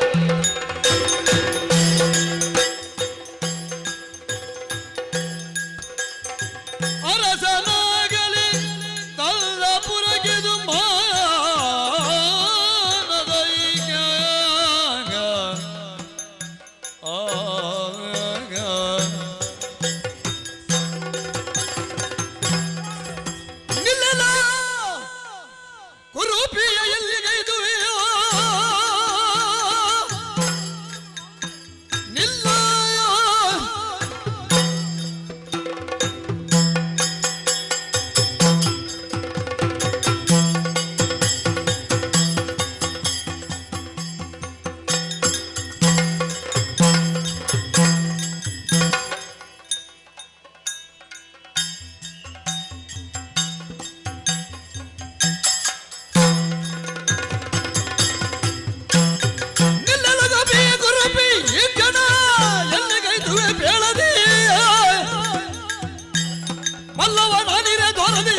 ಒಳ್ಳೆ ದ್ವಾರಪಾಲಕ ಅಲ್ವಾ? ಹೌದು. ನೀನ್ ಯಾವಾಗ ಈ ಬಣ್ಣದ ದೊಡ್ಡ ಕಿರೀಟದ ನಡೆ ಕಲ್ತದ್ದು? ನನಗೆ ಎಲ್ಲ ನಡೆ ಕಲಿತೆ ಇಲ್ಲಿಗೆ ಬಂದದ್ದು ಗೊತ್ತಿಲ್ಲ. ಹೌದಾ? ಹೌದಾ? ಭಾಷೆ ಇಲ್ಲದವನೇ? ಯಾರಾಗ ಮಾತಾಡುದ ನೀನು? ನಿನ್ನಾಗಿ ಮಾತಾಡುದಿಲ್ಲ. ನಾನು ಇನ್ನೊಂದು ದೊಡ್ಡ ಸಂಗತಿ ಆಯ್ತು. ಬಾಯಿಲಿ ಹಾ ನಾವಿಲ್ಲಿ ದ್ವಾರದಲ್ಲಿ ನಿಂತಿದ್ದೇನೆ. ಹೌದು ಹೌದಾ? ಹೌದು. ನನ್ನನ್ನು ನೋಡಿ ನೋಡೋರ ಹಾಗೆ ಹಾ. ಮುಂದೆ ಹೋಗ್ತಲ್ಲ. ಏನು ಗಣನ ಹೊಟ್ಟಿಗೆ ನೀವು ಜನ ಯಾರು ಅಂತ ಗೊತ್ತುಂಟ ನಿನಗೆ? ನನಗೆ ಗೊತ್ತಿಲ್ಲ. ನಿನಗೆ ತಿಂದ ಅನ್ನ ತಲೆಗೆ ಇದ್ದ. ಯಾಕೆ? ತಿಂಗಳಿಗೆ 2 ದಿವಸ ಮೊದಲು ಬರ್ತೀವಿ ವೇತನಕ್ಕೆ ಕೈ ಒಟ್ಟಿಕೊಂಡು. ನನ್ನ ಹತ್ರ ನಾನು ಕೊಟ್ರೆ ಉಂಟು ನಿನಗೆ. ನೀನು ಹೌದು, ನಾನು ನನ್ನ ಆಸ್ಥಾನಕ್ಕೆ ಹೋಗ್ತೇನೆ. ನೀನು ನನಗೆ ಸಂಬಳ ಕೊಡುವವನು. ಮತ್ಯಾರು? ನಿನ್ನ ಮುಸುಳು ಅಲ್ಲೆಲ್ಲ ಕೆಳಗೆ ಹೋಗಬೇಕು. ಓ ಪಾಪಿ, ನಿನಗೆ ಕೊಡುವುದಕ್ಕಿಂತ ಯಾವ್ದಾದ್ರು ಬೇರೆ ಕೊಡ್ತೀನಿ. ನನಗೆ ಸಂಬಳ ಯಾರು ಕೊಡುದು? ಮೂಗಿನ ಯಾರು ಯಾರು ಯಾರು ಗೋಪಾಲ. ಕಣ್ಣು ಒಡೆದು ಹೋಗಿದೆ. ಇದ್ಯಾರು ಮತ್ತೆ?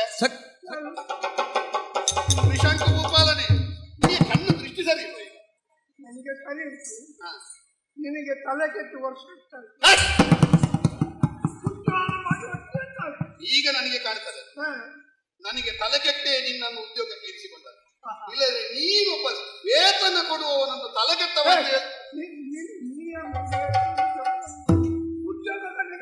ನಿನ್ನನ್ನು ಮತ್ತೆ ನೋಡ್ತೇನೆ.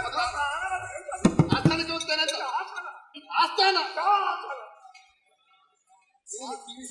ಇಲ್ಲ ಇಲ್ಲ ಈಗಲೂ ಕಿವಿ ಸರಿ ಇಲ್ಲ. ನನ್ನ ಆಸ್ಥಾನ ಮತ್ತೆ ತ್ರಿಶಂಕು.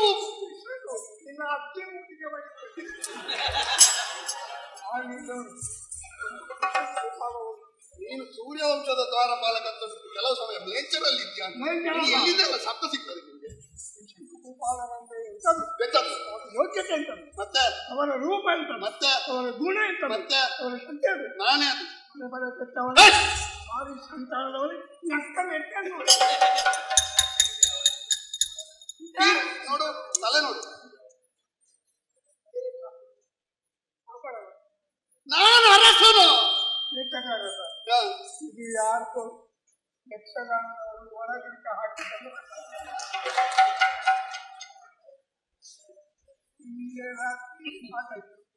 ಬೆಳಿಗ್ಗೆ ಒಳಗಿಂತ ಹಾಕಿದ್ದು ಅದನ್ನು ಚಿಕ್ಕಿಸಿಕೊಂಡು ಇಂಥದ್ದೆಲ್ಲ ಹಾಕಿಕೊಂಡು ಬಂದ್ರೆ ನಾನು ಹೋಗ್ತೇನೆ.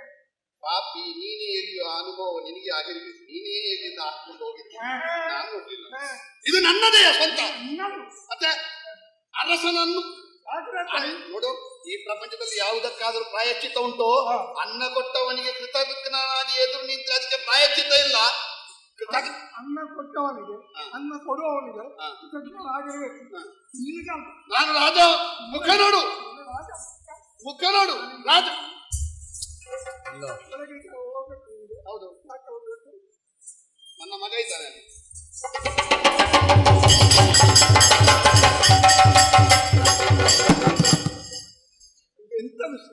ಬೇಡ, ಆಯುಧ ಉಂಟಲ್ಲ ಕೈಯಲ್ಲಿ. ನಿಮಗೆ ಆರೋಗ್ಯ ಉಂಟಾ? ಆರೋಗ್ಯ ಮತ್ತೆ ಒಳಗೆ ನಿನ್ನ ಮಗ?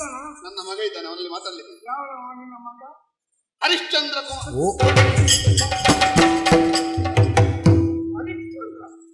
ನಿನ್ನ ಕೈ ಹೀಗೆ ನಿಂತದ ಅಂತ ಇತ್ತು. ಮತ್ತೆ ನಮ್ಮ ದೊರೆಗಳು ಅವರ ಯೋಗ್ಯತೆ ಇದೆ. ನಿನ್ನ ಹಣ ನನ್ನ ಮಗನವ, ನಾನವನ ಅಪ್ಪ. ಭಾರಿ ಹಿಡಿದವನೇ ನಿನ್ನ ಅಪ್ಪ. ಹೌದು, ನಿನ್ನ ಮಗ. ಹೌದು.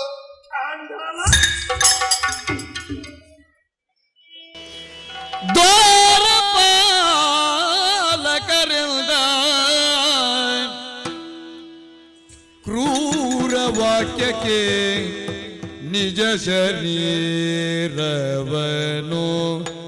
ಪರಿಕಿಸಿದಾಗ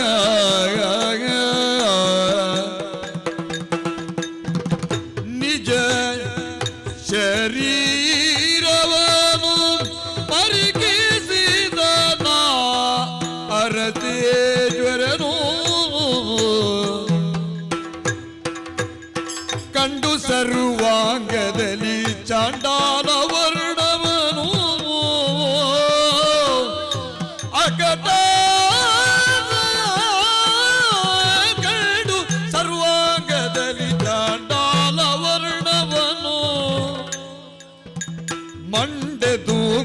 ಚಿಂತೆಗೊಂಡ ನಾನೃಪನೋ ಕ್ರೂರವಾಗಿ ತನ್ನ ನಿಜ ಶರೀರವನು ಪರಿಕಿಸಿದನ ಅರಸೇಶ್ವರ ಅಕಟ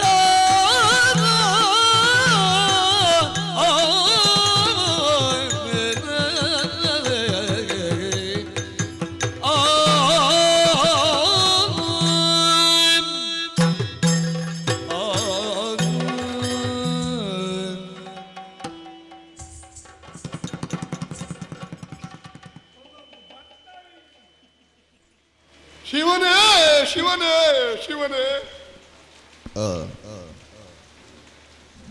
ನಾನು ಅನ್ನ ಕೊಟ್ಟವ, ನನ್ನ ತೊತ್ತಿನ ಆಳು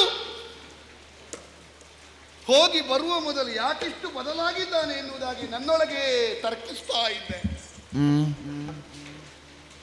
ಆಡಿ ಕೊನೆಯಲ್ಲಿ ಚಾಂಡಾಲ ಎನ್ನುವುದಾಗಿ ನಿಲ್ಲಿಸಿದನಲ್ಲ, ಅವ ಯಾಕೆ ಹಾಗಾದ ಎನ್ನುವುದಾಗಿ ಅವನನ್ನು ಪರೀಕ್ಷಿಸುವುದಲ್ಲ, ನನ್ನನ್ನೇ ನಾನು ಪರೀಕ್ಷಿಸಬೇಕು ಎನ್ನುವುದಾಗಿ ಕೆಳಗಿನಿಂದ ಮೇಲಿನವರೆಗೆ ನನ್ನ ಸರ್ವಾಂಗವನ್ನು ವೀಕ್ಷಿಸಿದೆ. ವಿಧಿಯೇ ವಿಧಿಯೇ ವಿಧಿಯೇ, ಓಜಸ್ಸು ತೇಜಸ್ಸು ಕಾಂತಿಗಳಿಂದ ಕೂಡಿ ಅದೆಷ್ಟೋ ಸಾಮಂತರು ಕೈ ಮುಗಿಯುವಂತ ದಿವ್ಯ ಸಿಂಹಾಸನದ ಪೀಠವನ್ನಡರಿ ಶ್ರೇಷ್ಠ ವರ್ಣೀಯರಿಂದ ನಮಸ್ಕಾರವನ್ನು ಕೈಗೊಳ್ಳುತ್ತಿದ್ದ ನಾನು ಮಲಿನ ಶರೀರಿಯಾಗಿದ್ದೇನೆ. ಸರ್ವಾಂಗಗಳಲ್ಲಿಯೂ ಕರಿಯ ಬಣ್ಣ ಆವರಿಸಿದೆ. ಹಾಕಿಕೊಂಡ ಆಭರಣಗಳೆಲ್ಲ ಬಂಗಾರದಿದ್ದದ್ದು ಎಲ್ಲ ಕಬ್ಬಿಣದ್ದಾಗಿ ಹೋಗಿದೆ. ಧರಿಸಿದಂತ ಯಾವುದೇ ಉಡುಗೆ ತೊಡುಗೆಯಲ್ಲಿ ಮೊದಲಿನ ಹೊಳಪು ಇಲ್ಲ. ಹಾಗಾದ್ರೆ ಬ್ರಾಹ್ಮಣರ ವಾಸಿಷ್ಠರ ಶಾಪ ನನಗೆ ತಟ್ಟಿತೆ ತಟ್ಟಿತೆ. ತಪಸ್ವಿಗಳ ಶಾಪ ಹುಸಿಯಾಗುವುದಕ್ಕುಂಟೆ.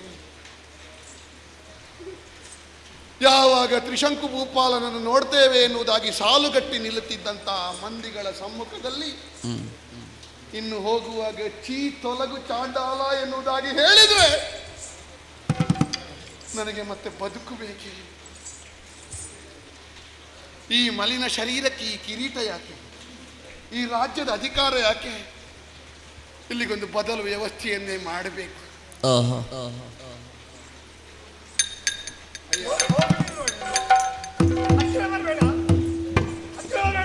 ಸ್ನಾನ ಮಾಡ್ಬೇಕಾಗ್ತದೆ. ಆಗಲಾದ್ರೂ ನೀನೊಮ್ಮೆ ಸ್ನಾನ ಮಾಡು. ಯಾವಾಗ ಮಾಡ್ತೇನೆ? ನಿನ್ನ ಗಾಳಿ ಸೋತಿದ್ರೆ ಸಾಕು. ಆಯ್ತಯ್ಯ, ನಿನ್ನದೇನು ಅಪರಾಧ ಇಲ್ಲ. ನೀನು ಮುಖ ನೋಡಿದ್ದೇನೆ, ಈಗ ಗೊತ್ತಾಯ್ತು ನನಗೆ. ಕೈಕಾಲು ನೋಡಿದ್ಯಾ? ನೋಡಿದೆ. ಹೇಗುಂಟು ನಮ್ಮ ತ್ರಿಶಂಕು ಭೂಪಾಲರು? ಬೆಳ್ಳಗೆ ಬೆಳ್ಳಗೆ ನೋಡು, ನಾನು ನೋಡು ಅವರ ಕೆಲಸದವ, ನಾನು ಕೂಡ ಬೆಳ್ಳಗೆ ಬೆಳ್ಳಗೆ. ಇದೆಂತದು ಕಪ್ಪು ಕಪ್ಪು? ಈಗ ಒಮ್ಮೆ ನೋಡ್ಬೇಕು, ನಿನ್ನದು ಹೆಚ್ಚು ಬೆಳ್ಳಗೆ ನನ್ನದು ಅಂತ. ನನ್ನದೇ ಬೆಳ್ಳಗೆ. ಅಯ್ಯ, ಎಂತದ ಅಯ್ಯನಿಗೆ? ಇದು ಒಳಗೆ ಹೋಗಿ ಒಳಗೆ ಹೋಗಿ ಅವಸರ ಮಾಡಬೇಡಯ್ಯ. ಒಳಗೆ ಆಸ್ಥಾನಕ್ಕೆ ಹೋಗಿ ಹಾ, ನನ್ನ ಮಗನನ್ನು ಬರುವುದಕ್ಕೆ ಹೇಳು.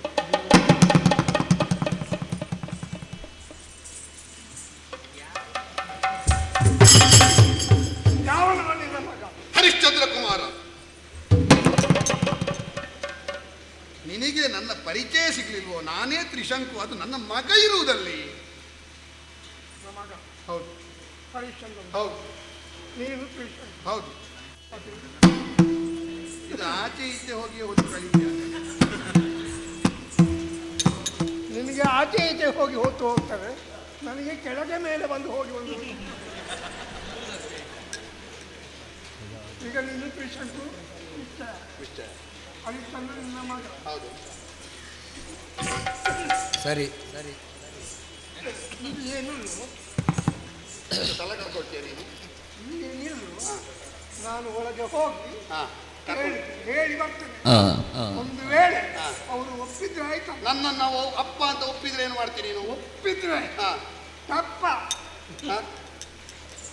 ಎಂತದ್ದು ಪುಣ್ಯಾತ್ಮ, ಉದ್ಕಾರ ಬೇಡ, ವಿಷಯ ಹೇಳು. ನಿನ್ನ ಕಾಲಿಗೆ ಬೀಳ್ತೇನೆ. ಸರಿ. ಒಂದು ವೇಳೆ ಅಲ್ಲ ಅಂತೇಳಿ ಆದರೆ ಎಂತದು? ಅಲ್ಲ ಅಂತೇಳಿ ಆದರೆ ನಿನಗೆ ಅದಾಗುದಿಲ್ವಾ? ನೀನು ಅಪ್ಪ ಅಲ್ಲ ಅಂತೇಳಿ ಆದರೆ ನಿನ್ನನ್ನು ಇಲ್ಲಿಯೇ ಮಲಗಿಸಿ ಹಾ. ಕಚಕೆ ಕಚಕೆ ಕಚಕೆ ತುಂಡು ಮಾಡಿ 3 ತುಂಡು ಮಾಡಿ 3 ಕಡೆಗೆ ಬಿಸಾಕಿ ಹೋಗಿ ಬರ್ತೇನೆ. ಹೋಗಿ ಬಾ, ಹೋಗಿ ಬಾ. ಮತ್ತೆ ನಾನು ಇಲ್ಲೇ ಇರ್ತೇನೆ, ಮೊನ್ನೆ ಆತ ಒಳಗೆ ಬರುವುದಿಲ್ಲ. ಹೋಗಿ ಬಾ ಅಂತ ನಿನ್ನ ಅಪ್ಪಣೆ ಬೇಡ. ಆಜ್ಞೆ ನಾನು ಹೋಗ್ತೇನೆ ಅಂತ ಹೊರಟಾಗಿ ಗೊತ್ತಾಯ್ತಲ್ಲ. ಅಪ್ಪಣೆ ಅಲ್ಲ, ಕೇಳಿ. ಹೋಗಿ ಆಯ್ತು, ಇಲ್ಲ, ಇಲ್ಲ. ಮತ್ತೆ ಯಾರಲ್ಲಿ ಯಾರು ಹೋಗೋದು ಅವರ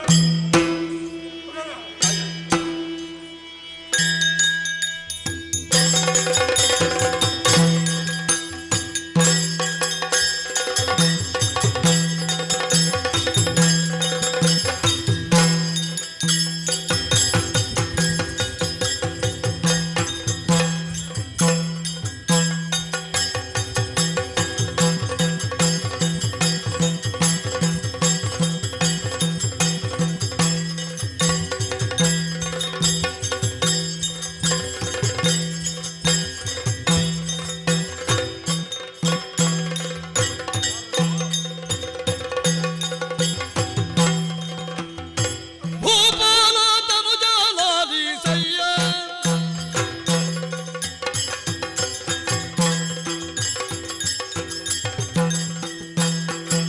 ಭೂಪಾಲ ತನುಜಾಲಾಲಿ ಸಯ್ಯ ಮಾತಾಂಡ ಕುಲಾರ್ಯ ಭೂಪಾಲ ತನುಜಾಲಾಲಿ ಸಯ್ಯ ಹೊಲೆಯನ್ನೋರ್ವತ ಹೊರಗೆ ಬಂದು ನಿಲಯವಿದನು ಹೋಗುವೆನೆಂದು ಕಲಿತನದೊಳಗೆ ಮೊಳವೇನೆಂಬುದ ತಿಳಿಯದೆ ತನ್ನ ಗಳಿಗೆಯ ತೋರ್ದನು ಭೂಪಾಲ ತನುಜಾಲಾಲಿ ಸಯ್ಯ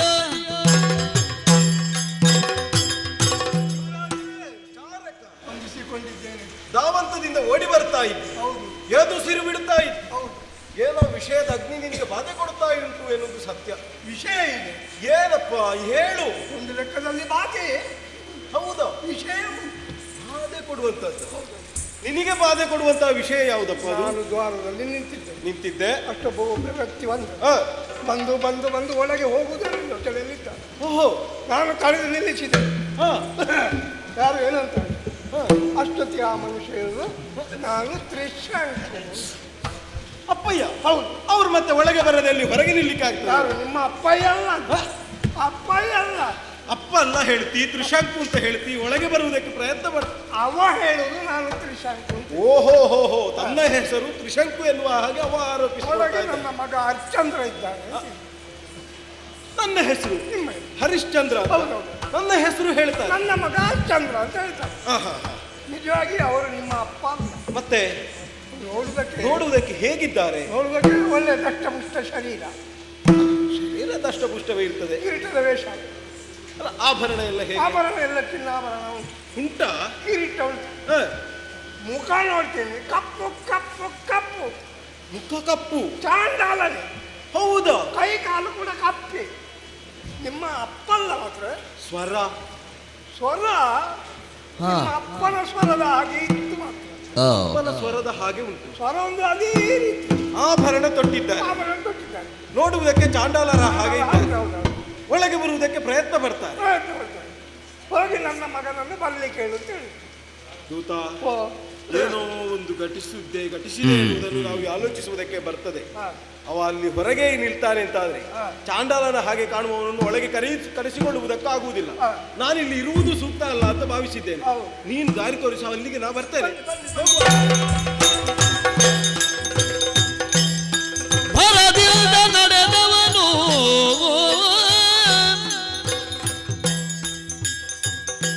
ನಡೆದಾಗ ಭೂವರನ ಸರ್ವಾಂಗವನ್ನು ಪರಿಕಿಸಿ ಚಾಂಡಾಲ ಪರಿಕರವಲ್ಲದೆ ಬೋರಿ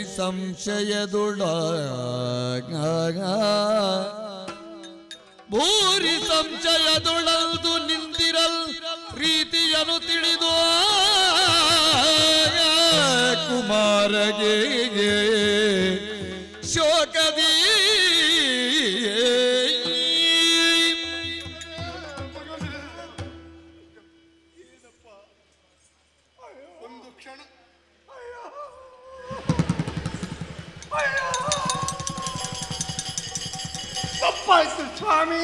ತಪ್ಪಾಯ್ತು. ನೀವೀಗ ಅಪ್ಪ ಮಗ ಅಂತ ಗೊತ್ತಾಯ್ತಲ್ಲ, ತಪ್ಪಾಯ್ತು ಸ್ವಾಮಿ, ತಪ್ಪಾಯ್ತು. ನನ್ನನ್ನು ಕ್ಷಮಿಸಬೇಕು ದೇವರೇ, ನನ್ನನ್ನು ಕ್ಷಮಿಸಬೇಕು. ಅಯ್ಯ, ಓ ನಿನ್ನನ್ನು ಹೇಳಿ ಏನು ಪ್ರಯೋಜನ ಹೇಳಿ? ಆ, ನೀನು ಬಡತಾಯಿ ಮಗ. ನನ್ನ ರಕ್ತ ಹಂಚಿಕೊಂಡು ಹುಟ್ಟಿದ ಮಗನಿಗೆ ಒಂದು ಕ್ಷಣಕ್ಕೆ ನಾನಾರು ಎನ್ನುವ ಪರಿಚಯ ಸಿಗಲಿಲ್ಲ. ಅವ ಹೊರಗಿನ ಕಣ್ಣುಗಳಿಂದ ನೋಡಿ ನನ್ನನ್ನು ಗುರುತಿಸಿದ್ದಲ್ಲ, ಕರುಣಿಂದ ಕಂಡು ಗುರುತಿಸಿದ. ಅಂತಿರುವಾಗ ವೇತನಕ್ಕೆ ಬೇಕಾಗಿ ದುಡಿಯುವ ನಿನಗೆಲ್ಲಿಂದ ಗೊತ್ತಾಗುತ್ತದೆ ಹೇಳಿ? ಹಾಗಾದ್ರೆ ನಾನು ಆಯ್ತು ಸ್ವಾಮಿ, ನನ್ನ ತಪ್ಪಾಯ್ತು. ನೀನದು ಕರ್ತವ್ಯ ಒಂದು ಮಾಡಿದ್ದಿ. ಸರಿ ಸರಿ. ಚಾಂಡಾಲ ಅಂದ್ರೆ ನಿಮ್ಮ ಅಜ್ಜಿ ಮೂಗಿಗೆ ಮಾಡಿ ನಕ್ಕ ಮೆಟ್ಟರು. ನಂದು ತಪ್ಪಾಯ್ತು ಸ್ವಾಮಿ. ಆಗ ಮಾಡಿದ್ದು ತಪ್ಪಲ್ಲ, ಈಗ ಮಾತಾಡ್ತಾ ಇರೋದು ಒಂದು ಸರಿ. ನೀನು ಗೊತ್ತಾಗಲಿಲ್ಲ ಅದನ್ನು ಮತ್ತೆ ಪುನರಾವರ್ತನೆ ಎಂತದ್ದು ಮಾಡೋದು? ಆಗ ನಾನು ಹೇಳಿದೆ, ಅದು ನನಗೆ ನೆನಪುಂಟು, ನಿನ್ನಷ್ಟು ಮರ್ತೋಗುದಿಲ್ಲ ನಾನು. ಆದರೂ ಅದನ್ನು ಮರೆತಿದ್ದೇನೆ ಅಂದ್ರೆ ಕ್ಷಮಿಸಿದ್ದೇನೆ ಅಂತ ಅರ್ಥ, ಕ್ಷಮಿಸಿ. ನನಗೆ ವಿಷಯ ಮರ್ತಿದೆ ಅಂತ ಅರ್ಥ ಅಲ್ಲ. ಹಾಗಾದ್ರೆ ನನ್ನದು ತಪ್ಪಿಲ್ಲ. ಇಲ್ಲ, ನಿನ್ನ ಕರ್ತವ್ಯ ಮಾಡಿದ್ದಿ. ಅಬ್ಬಾ ಆದರೂ ಸಾಕ. ನಿಮ್ಮನ್ನು ಚಾಂಡಾಲ. ಇನ್ನೊಂದು ಸಲ ಶಬ್ದ ಬಂದ್ರೆ ನಾನಲ್ಲ ಇಲ್ಲಿ, ನನ್ನ ಮಗ ಇರುವುದು. ನಾಳೆಯಿಂದ ನಿನಗೆ ಉದ್ಯೋಗ ಇಲ್ಲ, ಹೋಗು. ನಂದು ತಪ್ಪಾಯ್ತು. ನಾನು ನಿಮ್ಮ ಅಜ್ಜಿ ಮೂಗಿಗೆ ಬಡಿತೀನಿ. ನಿನಗೆ ಇನ್ನು ಯಾವುದು ಉದ್ಯೋಗ ಇಲ್ವಾ? ನೀನು ಉಳಿದವರಿಗೆ ಎಂಥದ್ದು ಅವಕಾಶಗಳು ಇದೆ? ನಿನ್ನದು ಇದೇ 3-4 ಸಲ ಹೇಳುದು ಅದನ್ನು. ಅಲ್ಲ ಮತ್ತೆ ನೋಡಿ, ನಾನು ಅಪರಾಧ ಅಲ್ಲ ಅದು. ಅಪರಾಧ ಅಲ್ಲ, ಅಪರಾಧ ಅಂದ್ರೆ ಪ್ರಮಾದ, ಕ್ಷಮ್ಯವಾದ. ಇರ್ಬೋದು, ಆದರೂ ಯಾರು ನಿನ್ನ ಹಿರಿಯವ? ಪ್ರಮಾದ. ಪ್ರಮಾದ. ಆ, ಕ್ಷಮಿಸಿದ್ದೀರಿ. ಶ್ರಮಿಸಿದ್ದೇನೆ. ಆದರೂ ನನ್ನ ಇನ್ನೊಂದು ಸಲ ಪುನರಾವರ್ತಿ. ಇಲ್ಲಿ ಬಾ. ಹೋಗ್ತಿತ್ತ ನಿನಗೆ ಅಪ್ಪ ಅಮ್ಮ ಇದ್ದಾರಾ? ಈಗ ಇಲ್ಲ. ಮಕ್ಕಳಿದ್ದಾರಾ? ಮಕ್ಕಳಿದ್ದಾರೆ. ಇನ್ನು ಒಂದು ಶಬ್ದ ಮಾತಾಡಿದ್ರೆ ನಿನ್ನ ಮಕ್ಕಳ ಆಣೆ ಉಂಟು, ಹೋಗು. ಆದರೂ ಅಪ್ಪಯ್ಯ, ಮಗನೇ, ಅಪ್ಪ, ಮಗನೇ, ಅಪ್ಪಯ್ಯ, ಮಗನೇ. ಏನಪ್ಪಯ್ಯ ಇದು? ನೋಡಿದೆಯಾ ಮಗನೇ? ಈವರೆಗೆ ಇಂತಹ ಸ್ಥಿತಿಯಲ್ಲಿ ನಾನು ನಿಮ್ಮನ್ನು ಕಂಡದ್ದಿಲ್ಲ. ಮುಖದ ಚರ್ಯೆ ಬದಲಾಗಿ ಹೋಗಿದೆ. ಯಾಕಪ್ಪ ಹೀಗೆ? ಏನಾಯ್ತು ನಿಮಗೆ? ಏನಪ್ಪ? ಸಶರೀರನಾಗಿ ಸ್ವರ್ಗಲೋಕದ ಭೋಗಾನುಭವವನ್ನು ಅನುಭವಿಸಬೇಕು ಎನ್ನುವ ಉದ್ದೇಶದಿಂದ ಹಾ, ಯಾಗವನ್ನು ಮಾಡಿಸುವುದಕ್ಕೆ ಬೇಕಾಗಿ ವಾಸಿಷ್ಠರ ಬಳಿಗೆ ನಿನ್ನಲ್ಲಿ ಹೇಳಿಯೇ ಹೋದವನಲ್ವೇ? ಹೌದಪ್ಪ. ಆದರೆ ಅವಘಡಾಗಿ ಹೋಯಿತು. ಯಾಕೆ? ಅವರು ಒಪ್ಪದೇ ಇದ್ದ ಕಾಲದಲ್ಲಿ ರಾಜಸ ಗುಣದಿಂದ ಹಾ, ನಾನು ಸ್ವಲ್ಪ ವಿಪರೀತವಾಗಿ ಮಾತಾಡಿದನೋ ಏನು, ಓಹೋ, ವೃದ್ಧರಾದಂಥ ಅವರು ಶಾಪವನ್ನೇ ಕೊಟ್ಟು ಬಿಟ್ಟರು. ಮಗು, ಸೂರ್ಯವಂಶೋತ್ತಮನಾದಂಥ ನೀನು ಚಾಂಡಾಲನಾಗಿ ಹೋಗು. ಮಗನೇ, ಅಯ್ಯ, 4 ಮಂದಿಗೆ ಆದರ್ಶವಾಗಬೇಕಾದಂತ, ಹೇಗೆ ಬದುಕಬೇಕು ಅಂತ ತೋರಿಸಬೇಕಾದಂತ ನಾನು ಈಗ ಯಾರು ಬದುಕಬಾರದ, ಯಾರು ಇರಬಾರದ, ಯಾರಾದರೂ ಬರುವುದಕ್ಕೆ ಹೇತುವ ಚಾಂಡಾಲರೊಂದಿಗೆ ಅವರ ಸಮಸ್ಥಿತಿಯಲ್ಲಿ ಬದುಕುವಂತ ಈ ದುರ್ಯೋಗ ಬಂದಿದೆ ಮಗು. ಇದಕ್ಕೆ ಚಿಂತೆ ಮಾಡ್ಬೇಕು. ಎಲತಾತನೆ ನೀ ಅಳಲುವೆಯಾತಕ್ಕೆ ಫಲವೇನಿದರೊಳಗೆ, ಫಲವೇನಿದರೊಳಗೆ ಜನಕ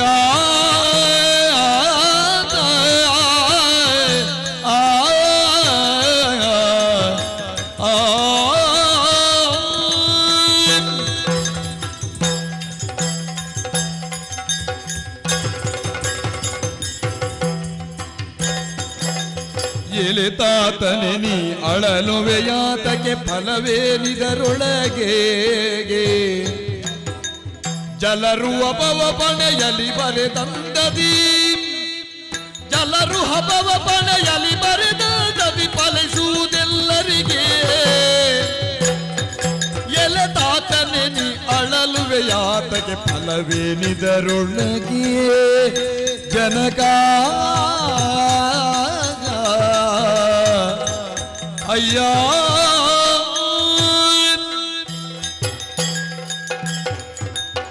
ಅಪ್ಪಯ್ಯ, ತಂದೆಯರ ಅಂತರಂಗವನ್ನು ಅರಿತವನು ಮಾತ್ರ ಪುತ್ರನಾಗುವುದಕ್ಕೆ ಸಾಧ್ಯವಂತೆ. ನಿಮ್ಮ ಅಂತರಂಗದ ನೋವನ್ನು ನಾನು ಅರಿತುಕೊಳ್ಳಬಲ್ಲೆ. ಅಪ್ಪಯ್ಯ, ಕಣ್ಣೀರು ಸುರಿಸುತ್ತಾ ಇದ್ದೀರಿ ನಿಮಗೊದಗಿದಂತಹ ದುರ್ದಶೆಗಾಗಿ. ಅರಿವಾಗುತ್ತದೆ ಅಪ್ಪ, ವೈಕುಂಠವೇ ಅಲ್ಲದೆ ಇದ್ರು ಪ್ರತಿಯೊಂದು ಈ ನಮ್ಮದಂತ ನಗರ ಎನ್ನುವುದು ಲಕ್ಷ್ಮಿಯ ನಿಲಯ ನಿವಾಸವಾಗಿದೆ. ಅದು ನಿಮ್ಮ ಪ್ರಯತ್ನದಿಂದ ಅಂತ ನನಗೆ ತಿಳಿದಿದೆ. ವೈಕುಂಠಕ್ಕೂ ಅಯೋಧ್ಯೆ ಎನ್ನುವ ಹೆಸರುಂಟಲ್ಲ? ಹೌದು. ಅಷ್ಟು ಮಾತ್ರವೇ ಅಲ್ಲ, ಪರಮಶಿವ ನೆಲೆಸಿರುವ ಕೈಲಾಸ ಅಲ್ಲದೆ ಇದ್ರು ಮಂಗಲಪ್ರದವಾದ ಊರು ನಮ್ಮದು ಎನ್ನುವ ಹೆಮ್ಮೆ ನಮಗುಂಟು. ಆ ನಿಯಂತ್ರಣ ಶಕ್ತಿ ಎಲ್ಲಿಯೂ ಕಡಿಮೆ ಆಗಲಿಲ್ಲಲ್ಲ? ಸತ್ಯಲೋಕ ಅಲ್ಲದೆ ಇದ್ರು ಪ್ರತಿಯೊಬ್ಬರ ಮನದಲ್ಲಿಯೂ ಸರಸ್ವತಿ ದೇವಿ ನಲಿದಾಡುತ್ತಾ ಇದ್ದಾಳೆ ನಿಮ್ಮ ಪ್ರಯತ್ನದಿಂದ ಅಂತ ನಮಗೆ ತಿಳಿದಿದೆ. ನಿತ್ಯಗೆ ಇಲ್ಲಿ ಜಾಗವಿಲ್ಲವಲ್ಲ? ಹೌದು. ಆ ಕಾರಣಕ್ಕಾಗಿ ನಿಮಗೆ ಈ ಸ್ಥಿತಿ ಬಂದಾಗ ನೀವು ಅಳಲೇಬೇಕು. ಎಂತವನಾದ್ರೂ ಅಳುವುದಕ್ಕೆ ಸಾಧ್ಯವೇ ಉಂಟು. ಹಾಗೆಂದಪ್ಪ, ಲೋಕದಲ್ಲೊಂದು ರೂಢಿಯ ಮಾತುಂಟು, ಗೊತ್ತುಂಟೆ? ಏನದು? ಸತ್ತವರಿಗಾಗಿ ಎತ್ತರೆ ಹತ್ತವರು ಮತ್ತೆ ಸಾಯರೇ ಅಂತ ಒಂದು ಮಾತುಂಟು. ಅಂದ್ರೆ ಏನು? ಚಿಂತೆ ಎನ್ನುವುದು ಯಾವ ಕಾರಣಕ್ಕೂ ಅದು ಸ್ಥಿರವಾಗಿರಕೂಡದು, ಅದು ಸಂಚಾರಿಯಾಗಿರಬೇಕು. ಒದಗಿದ ದುರ್ಗತಿಗಾಗಿ ನಾವು ಚಿಂತಿಸುತ್ತಾ ಕುಳಿತೆ ಉಂಟಾದ್ರೆ ಅದೇ ಮುಪ್ಪಾಗಿ ಪರಿಣಮಿಸ್ತದೆ. ಒಬ್ಬರಿಗೆ ಒಂದು ದುರ್ಗತಿಯೋ ದುರ್ದಶೆಯೋ ಬರುವುದು ಹೇಗೆ? ಅದು ತನ್ನದಾದಂತಹ ಹಣೆಯ ಬರಹದಿಂದಲಾಗಿ ಜಡಜ ಸಂಭವ ನಮ್ಮ ಹಣೆಯಲ್ಲಿ ಹೇಗೆ ಬರೆದಿರ್ತಾನೆ ಎನ್ನುವುದನ್ನು ಯಾರಿಂದಲೂ ಊಹಿಸುವುದಕ್ಕಾಗುವುದಿಲ್ಲ. ಒಮ್ಮೆ ಬರೆದ ಬರಹವನ್ನು ಮತ್ತೊಮ್ಮೆ ತಿದ್ದುವುದಕ್ಕೆ ಅವನಿಂದಲೇ ಸಾಧ್ಯ ಇಲ್ಲ ಅಂತ ಆದ ಮೇಲೆ ದೋಷವೋ ಕರ್ಮದೋಷವೋ ಏನು ನಮಗೆ ಈ ದುರ್ದಶೆ ಬಂದಿದೆ. ಆದ್ರೆ ನೀವು ಚಿಂತೆ ಮಾಡಬೇಕಾದ್ದಿಲ್ಲ. ನಾನು ಚಾಂಡಾಲನಾಗಿ ಹುಟ್ಟಿದ್ರೆ ಹಣೆ ಬರಹ ಅಂತ ಸುಮ್ಮನಿರಬಹುದಿತ್ತೋ ಏನು? ಸೂರ್ಯವಂಶದ ಅರಸನಾಗಿ ಹುಟ್ಟಿಯೂ ಶಾಪ ನಿಮಿತ್ತವಾಗಿ ಚಾಂಡಾಲನಾದನಲ್ಲ. ಏನು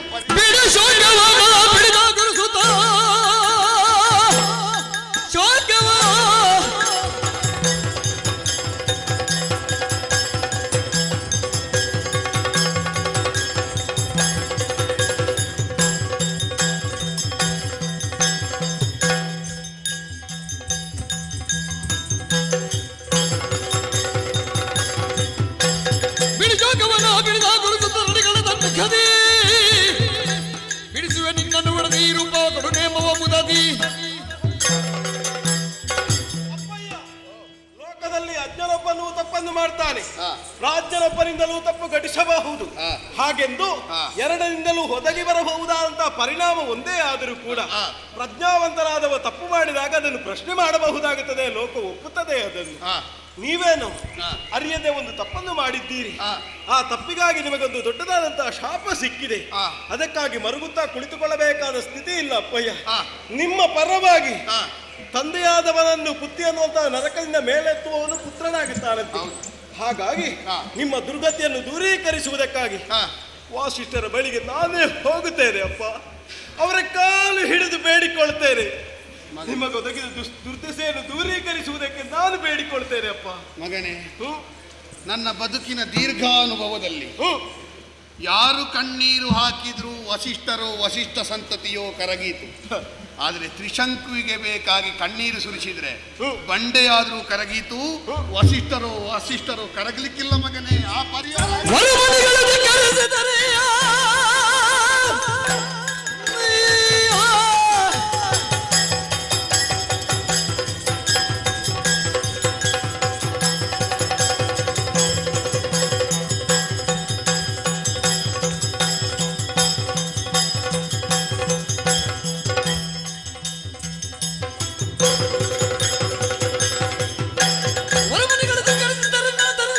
ಅಡವಿಗೆ ನಾನು ಸರಜವಾದ್ಯರ ಕರ್ಣವ ಪಡೆಯುತ್ತಲೀ ಅವರು ಶಾಪವನ್ನು ಕಟ್ಟ ಬಳಿಕ ನಮ್ಮ ಕಣ್ಣೀರಿಗೂ ಕರಗುವುದಿಲ್ಲ ಅಂತಾದ್ರಿ, ಅವರಿಂದಲೇ ಆಗುವುದಿಲ್ಲ ಅಂತಾದ್ರಿ, ಬೇರೆ ಪ್ರಯತ್ನವೇ ಇಲ್ಲ ಅಂತ ಅಲ್ವಲ್ಲ. ಮತ್ತೆ ಪ್ರಯತ್ನವನ್ನು ಮಾಡುವವನು ಪುರುಷ ಅಂತ ಅನ್ನಿಸಿಕೊಳ್ತಾನೆ. ಅಪ್ಪಯ್ಯ, ನೇರವಾಗಿ ಈ ಕಾಡನ್ನು ಸೇರಿಕೊಳ್ತೇನೆ. ದೃಢನ ಕುರಿತಾಗಿ ಗಟ್ಟಿಯಿಂದ ತಪಸ್ಸನ್ನೇ ನಾ ಮಾಡ್ತೇನೆ. ತಪಸ್ಸನ್ನಿಂದ ಅವನ್ನು ಉಳಿಸಿಕೊಂಡಾದರೂ ಬಂದ ದುರ್ಗತಿಯನ್ನು ದೂರೀಕರಿಸ್ತೀರಿ. ಅಪ್ಪಣೆಯನ್ನು ಕೊಡಿ. ಸೈರಿಸು ನಿನ್ನಯ ಧೈರ್ಯಕ್ಕೆ ಮೆಚ್ಚಿದೆ ಕಂದ ಕೇಳು, ಪರಿಹಾರವಾಯ್ತಿನ್ನಯ ಭೂರಿ ವ್ಯಸನವಿಂದು ದಾರಿಯಹುದು ನೀನು ತೋರುವುದಾದರೆ ಕಂದ ಕಂದ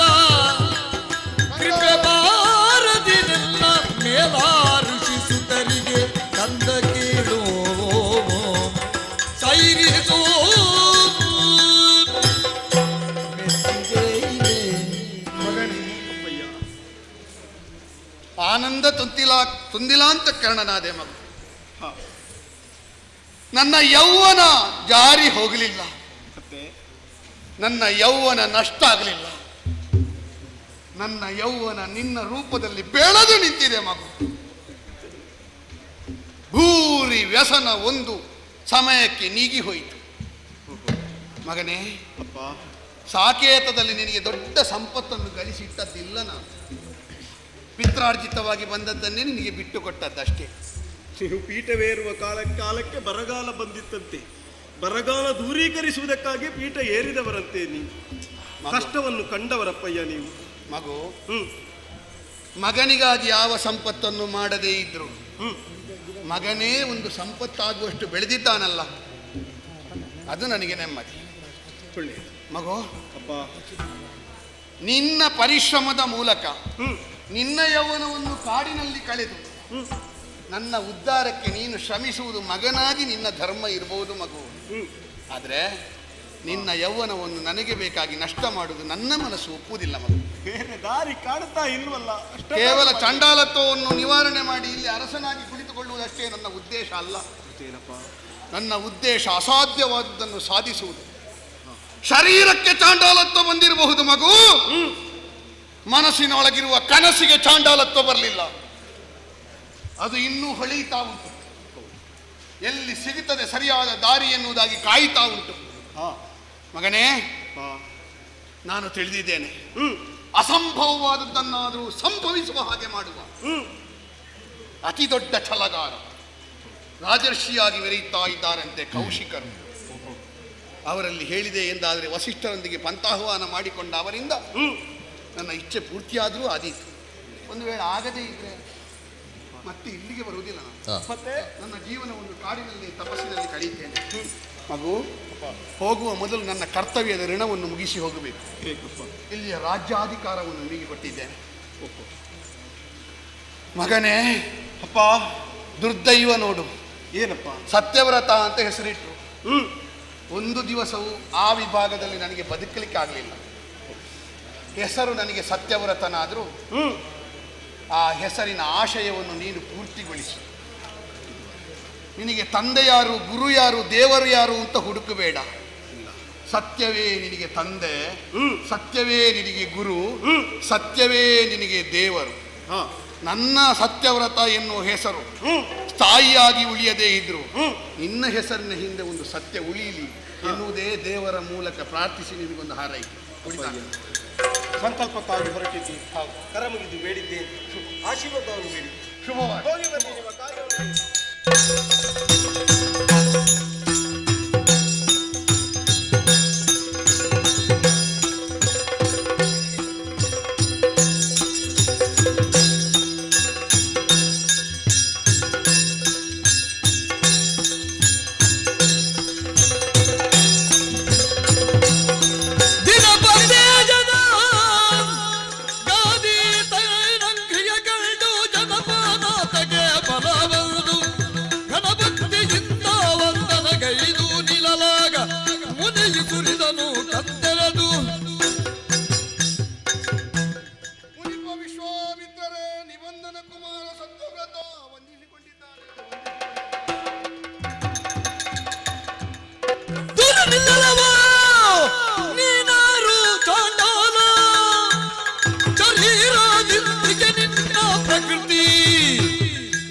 ವೀರರಂತಿಹುದು ತತ್ಕಾರಣವೇ ನನ್ನ ಋಷಿಗಿಂದನ ಕೃಪತಿ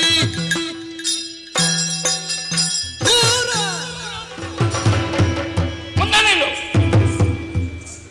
ಚಂಡಾಲ ಶರೀರಿ ಹೊರತನ ನಿನ್ನ ಶರೀರದಲ್ಲಿದೆ.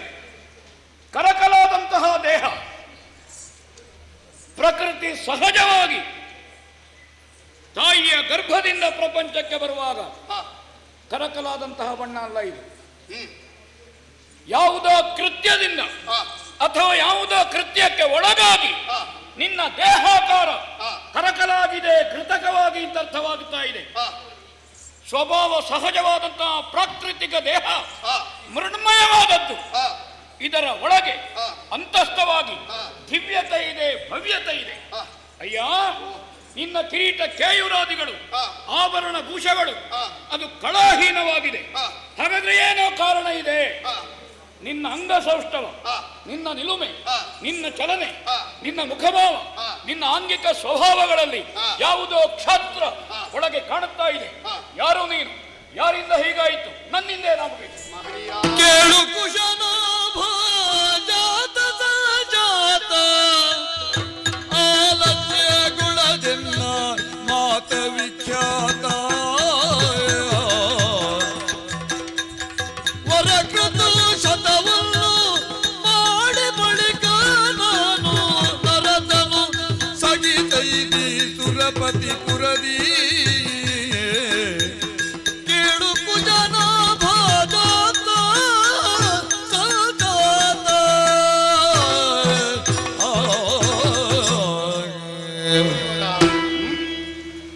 ಕುಶನಾಭನ ಮಗನಾದಂತ ಗಾದಿಯಿಂದ ಜನಿಸಿದವರು ನೀವು. ಕುಶನಾಭನ ಮಗ ಗಾದಿಯ ಮಗ. ಹೌದು. ಕುಶನಾಭರು 100 ಹೆಣ್ಣು ಮಕ್ಕಳನ್ನು ಪಡೆದ ಮೇಲೆ ಯಾವುದೋ ಪುತ್ರಕಾಮೇಷ್ಟಿಯನ್ನು ಪಡೆದು ಗಾದಿಯನ್ನು ಪಡೆದರಂತೆ. ಹೌದು. ಗಾದಿಯೂ ಹಾಗೆ ಒಬ್ಬ ಹೆಣ್ಣು ಮಗಳನ್ನು ಪಡೆದು ಮದುವೆ ಹೆಣ್ಣು ಮಗಳನ್ನು ಮದುವೆ ಮಾಡಿ ಕೊಟ್ಟ ಮೇಲೆ ನಿಮ್ಮನ್ನು ಪಡೆದರಂತೆ.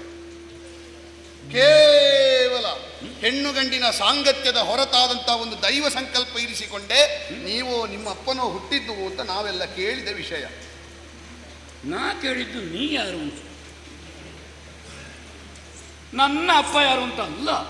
ನಿಮ್ಮ ಅಪ್ಪ ಯಾರು ಎನ್ನುವುದಾಗಿ ನೀವು ಕೇಳದೇ ಇದ್ದರು ನಿಮ್ಮ ಯೋಗ್ಯತೆಯನ್ನು ಅರಿತು ದೊಡ್ಡದರ ಬಗ್ಗೆ.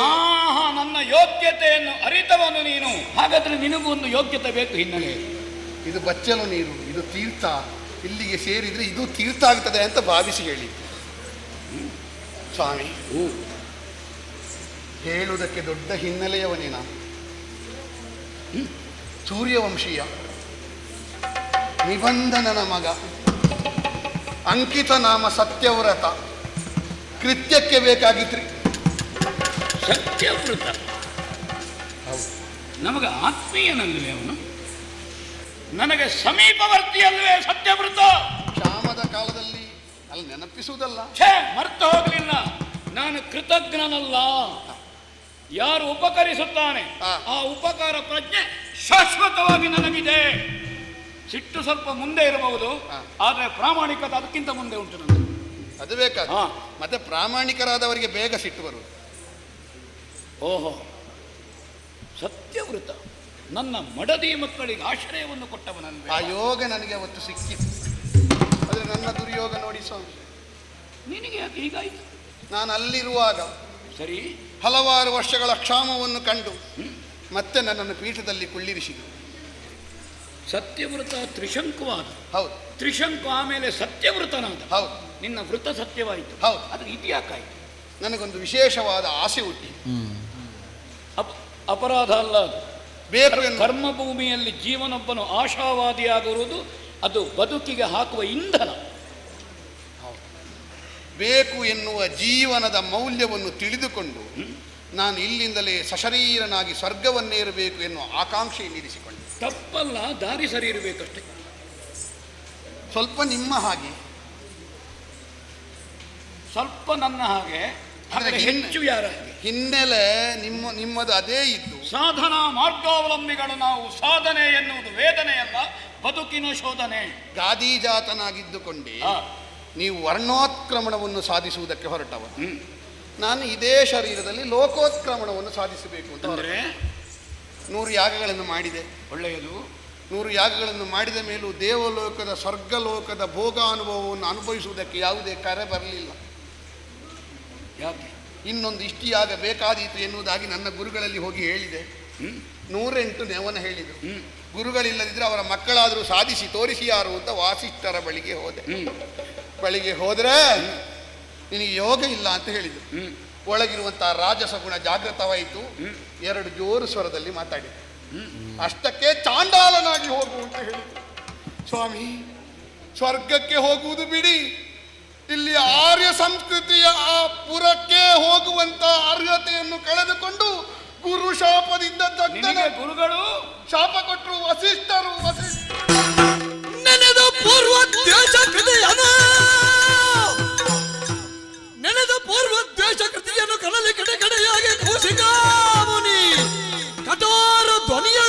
ಎಂತೆಂದ ನಮಗೆ ಈಶ್ವರಗೆ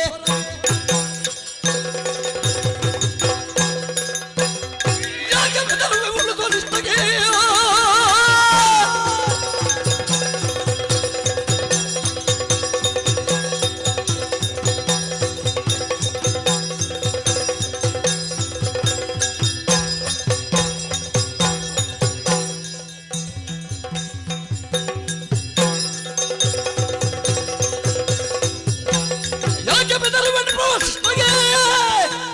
ಲೋಕವೆಲ್ಲವೂ ಮಾರಿ ಹೋಯಿದೆ ಸಾಕು ಬಿಡು ನಿನ್ನೆ ಮನಸ್ಸಿನ ಶೋಕವನ್ನು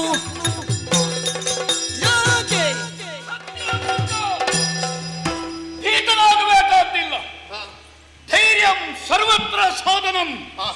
ಛೇ, ಆಗದೇ ಇದ್ದದ್ದು ಪ್ರಪಂಚದಲ್ಲಿ ಉಂಟು ಹೇಳು ನೀನು. ಪ್ರವಾಹದ ವಿರುದ್ಧ ಈಜಾಡಬಲ್ಲವನೇ ಪ್ರಪಂಚದಲ್ಲಿ ಸಾಧಕ ಮಗು, ನೆನಪಿಟ್ಟುಕೋ ನೀನು. ನನ್ನ ಬದುಕಿನ ಪ್ರವೃತ್ತಿ ಅದು. ವೈದಿಕ ಲೋಕ ಕರ್ಮಾಂಗಗಳು ಏನು ವಸಿಷ್ಠನಿಗೆ ಮಾರಿ ಹೋಯಿತು, ಏನು ವೈದಿಕ ವಸಿಷ್ಠ ಕುಟುಂಬಕ್ಕೆ ಅಂತ ಮಾಡಿದೀಯ ನೀನು. ವೇದೋಕ್ತವಾದಂತಹ ಕರ್ಮಾಂಗಗಳು ಯಾರು ಅಧ್ಯಯನ ಮಾಡಿದ್ದಾರೆ, ಯಾರಲ್ಲಿ ಪ್ರಯೋಗಶೀಲತೆ ಇದೆ, ಯಾರು ಸಾಧಕರು, ಯಾರಲ್ಲಿ ಅನುಷ್ಠಾನ ಇದೆ, ಅವರು ಕರ್ಮ ನಿರತಾಗುವುದಕ್ಕೆ ಸಾಧ್ಯ ಇದೆ ಮಗು. ಆ ಕಾರಣದಿಂದ ನಿನ್ನಿಂದ ಅಮರಾತ್ಮರವನ್ನು ಮಾಡಿಸಿ, ಅತ್ಯಂತ ಶ್ರೇಷ್ಠವಾದಂತಹ ಯಜ್ಞವನ್ನು ಮಾಡಿಸಿ, ಈ ಶರೀರವು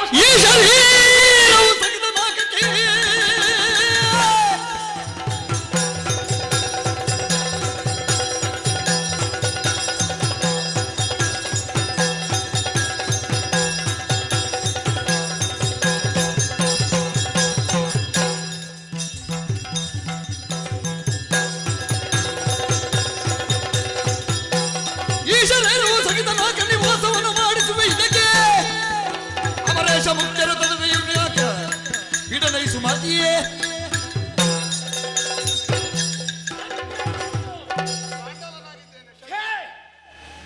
ಈ ಶರೀರವು ಸಹಿತ ಚಾಂಡಾಲ ಶರೀರ ಅಂತ ಅರ್ಥ ಅಲ್ಲ. ನಿನಗೆ ದಿವ್ಯ ದೇಹವನ್ನು ಕೊಡಬಲ್ಲೆ ನಾನು. ಸತ್ಯವೃತ, ಹೌದು, ನನ್ನ ಯೋಗ್ಯತೆ, ನನ್ನ ಸಾಧನೆಯನ್ನು ಅರ್ಥ ಮಾಡಿಕೋ ನೀನು. ಅಥರ್ವರನ್ನು ಕರೆಸಿ, ಅಶ್ವನಿ ದೇವತೆಗಳನ್ನು ಒಲಿಸಿ, ತನ್ಮಾತ್ರಗಳನ್ನು ಕೂಡುವ, ಒಡೆಯುವ, ಕಟ್ಟುವ ಸಾಧ್ಯತೆ ನನಗೆ ಕರತನ. ಆಪೋ ದೇವತೆಗಳು ತತ್ವಜ್ಞಾನದ ಉಪದೇಶವನ್ನು ನನಗೆ ಮಾಡಿದವರಿದ್ದಾರೆ. ಆ ಕಾರಣದಿಂದ ನಿನ್ನ ಮೈಗಂಟಿದಂತಹ ಹೊಲೆತನ ಏನಿದೆ, ಚಾಂಡಾಲತ್ವ ಏನಿದೆ, ಅದನ್ನು ಪ್ರಾಯಶ್ಚಿತ್ತದ ಯಾಗದ ಮೂಲಕವಾಗಿ ನಿನ್ನನ್ನು ಪುನೀತನನ್ನಾಗಿಸಬಲ್ಲ ಕೌಶಿಕ, ನೆನಪಿಟ್ಟಿಕೋ ನೀನು. ವಿಶ್ವಾಮಿತ್ರನಿದ್ದೇನೆ, ಆ ಚಿಂತನೆ ನನಗೆ ಬೇಕಾಗಿಲ್ಲ. ನಿನ್ನಿಂದಲೇ ಯಜಮಾನನಾಗಿ ಅಮಲಾಧ್ವರವನ್ನು ನಾನು ಮಾಡಿಸಬಲ್ಲೆ, ಶ್ರೇಷ್ಠವಾದದ್ದು. ಗುರಿ ಈಡೇರಿಸಬೇಕಾದ್ರೆ ನನ್ನ ಗುರುಗಳು ಅಯ್ಯ, ಹರನ ಕೃಪೆ, ಅಜನ ಒಲುಮೆ ನಮಗೆ ಸಾಧಿತವಾಗಿದೆ. ಇಂದ್ರಾದಿ ದೇವತೆಗಳು ಶರಾವಣಿಗಳಿಂದ ವಿರೋಧಿಸಿದ್ರೆ ಭಗವಂತ ಕೊಟ್ಟ ಪಾಶುಪತಾದಿಗಳು ಶರ ನನ್ನಲ್ಲಿದೆ, ಅದರ ಮಂತ್ರಸಿದ್ಧಿ ನನ್ನಲ್ಲಿದೆ, ಅವರನ್ನು ಒಲಿಸಬಲ್ಲೆ. ಅಲ್ಲ, ನನ್ನಲ್ಲಿ ಭೂಪೂಜ ಪತ್ವದ ಸಾಧನೆ ಇದೆ. ಪ್ರೀತಿಯಿಂದಲೋ ವಿರೋಧದಿಂದಲೋ, ವಿರೋಧದ ಪ್ರೀತಿಯಿಂದಲೋ, ಪ್ರೀತಿಯ ವಿರೋಧದಿಂದಲೋ ನಿನ್ನನ್ನು ಕಳುಹಿಸಬಲ್ಲೆ. ಏನು ನನಗೆ ಗುರುಗಳಿಲ್ಲ? ಗುರುಗಳಿಲ್ವ? ನಾನೇನು ಗುರುವೆನಿಸಿ ನಿನ್ನಿಂದಲೋ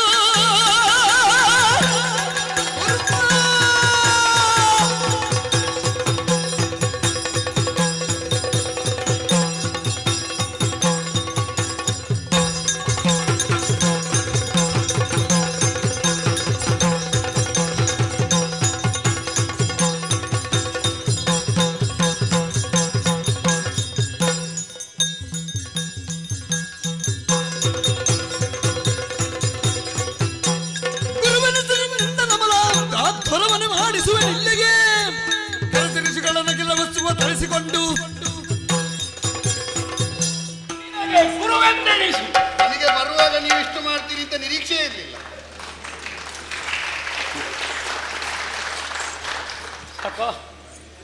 ಸಾಕ ನಮ್ಮಲ್ಲಿ ಇದಕ್ಕೆ ಬರ್ಲಿಕ್ಕೆ ಬಿಡುದಿಲ್ಲ. ನಿಮ್ಮನ್ನು ಅದಕ್ಕೆ ಬರ್ಲಿಕ್ಕೆ ನಾವು ಬಿಡ್ತೇವೆ, ಇದಕ್ಕೆ ಬರ್ಲಿಕ್ಕೆ ಸ್ವಲ್ಪ ಬಿಡಿ. ನಾವು ಕರೆಯುವಾಗ ನನಗೆ ಗೊತ್ತಿಲ್ಲ ಅಂತ ಮಾತ್ರ ಹೇಳಬಾರ್ದು. ನಾವು ವಸಿಷ್ಠನು, ಸರಿ, ವಾಸಿಷ್ಠನು ಅಲ್ಲಪ್ಪ. ತಪ್ಪು ತಿಳಿದ್ರಿ ನೀವು ನನ್ನನ್ನು. ತಪ್ಪಿಸುವ ಪ್ರಮೇಯವೇ ನಮ್ಮದ್ದಲ್ಲ. ತಪ್ಪನ್ನು ಸರಿ ಮಾಡಬೇಕಾದ ನಾವು ಜ್ಞಾನಿಗಳ ಕೆಲಸ ಅಲ್ವೇ? ಹೌದು. ನೀನು ಯಜಮಾನ, ನಾನು ಅಧ್ವರಿಯು. ಜಮದಗ್ನಿಗಳ ಬ್ರಹ್ಮತ್ವ, ಅವರ ಶಿಷ್ಯಕೋಟಿ ಇದೆ. ಪಾರ್ಶ್ವಕ್ಕೆ ಯಾರ್ಯಾರು ಬೇಕು ಉಪಹೋಮಗಳಿಗೆ, ಇದನ್ನೆಲ್ಲ ನಿನಗೆ ಗುರುವೆಂದೆನಿಸಿ ನಿನ್ನನ್ನು ಸಶರೀರಿಯಾಗಿ ಸ್ವರ್ಗಕ್ಕೆ ಕಳಿಸುವುದು ಇದು ವಿಶ್ವಾಮಿತ್ರನ ಹೊಣೆ. ತಿಳ್ಕೊ ಮಗು, ಇದು ಮುತ್ತು ಬಿದ್ದರೆತ್ತಬಹುದು, ಮಾತು ಬಿದ್ದರಾಗದು. ಕೇವಲ ಶೈಲಿಯಲ್ಲ, ಭರವಸೆ ಮಾತುಗಳಲ್ಲ, ಇದು ಬರೆದಿಡಬೇಕಾದಂತಹ ಮಾತುಗಳು. ಆ ಕಾರಣದಿಂದ ಯಜ್ಞಕ್ಕೆ ಏನೇನು ಬೇಕು ಎಲ್ಲ ವ್ಯವಸ್ಥೆಯನ್ನು ನಮ್ಮ ಶಿಷ್ಯಕೋಟಿಗಳು ಜಮದಗ್ನಿಗಳಿಗೆ ಕರೆ ಕಳುಹಿಸಿದ್ದೇನೆ. ವಸಿಷ್ಠ ಪುತ್ರರು ಅವರೆಲ್ಲ ಸ್ವಲ್ಪ ಔದಾಸ್ಯವನ್ನು ತಿರಸ್ಕರಿಸಿದ್ರೆ ಬರುವುದಿಲ್ಲ ಅಂತ.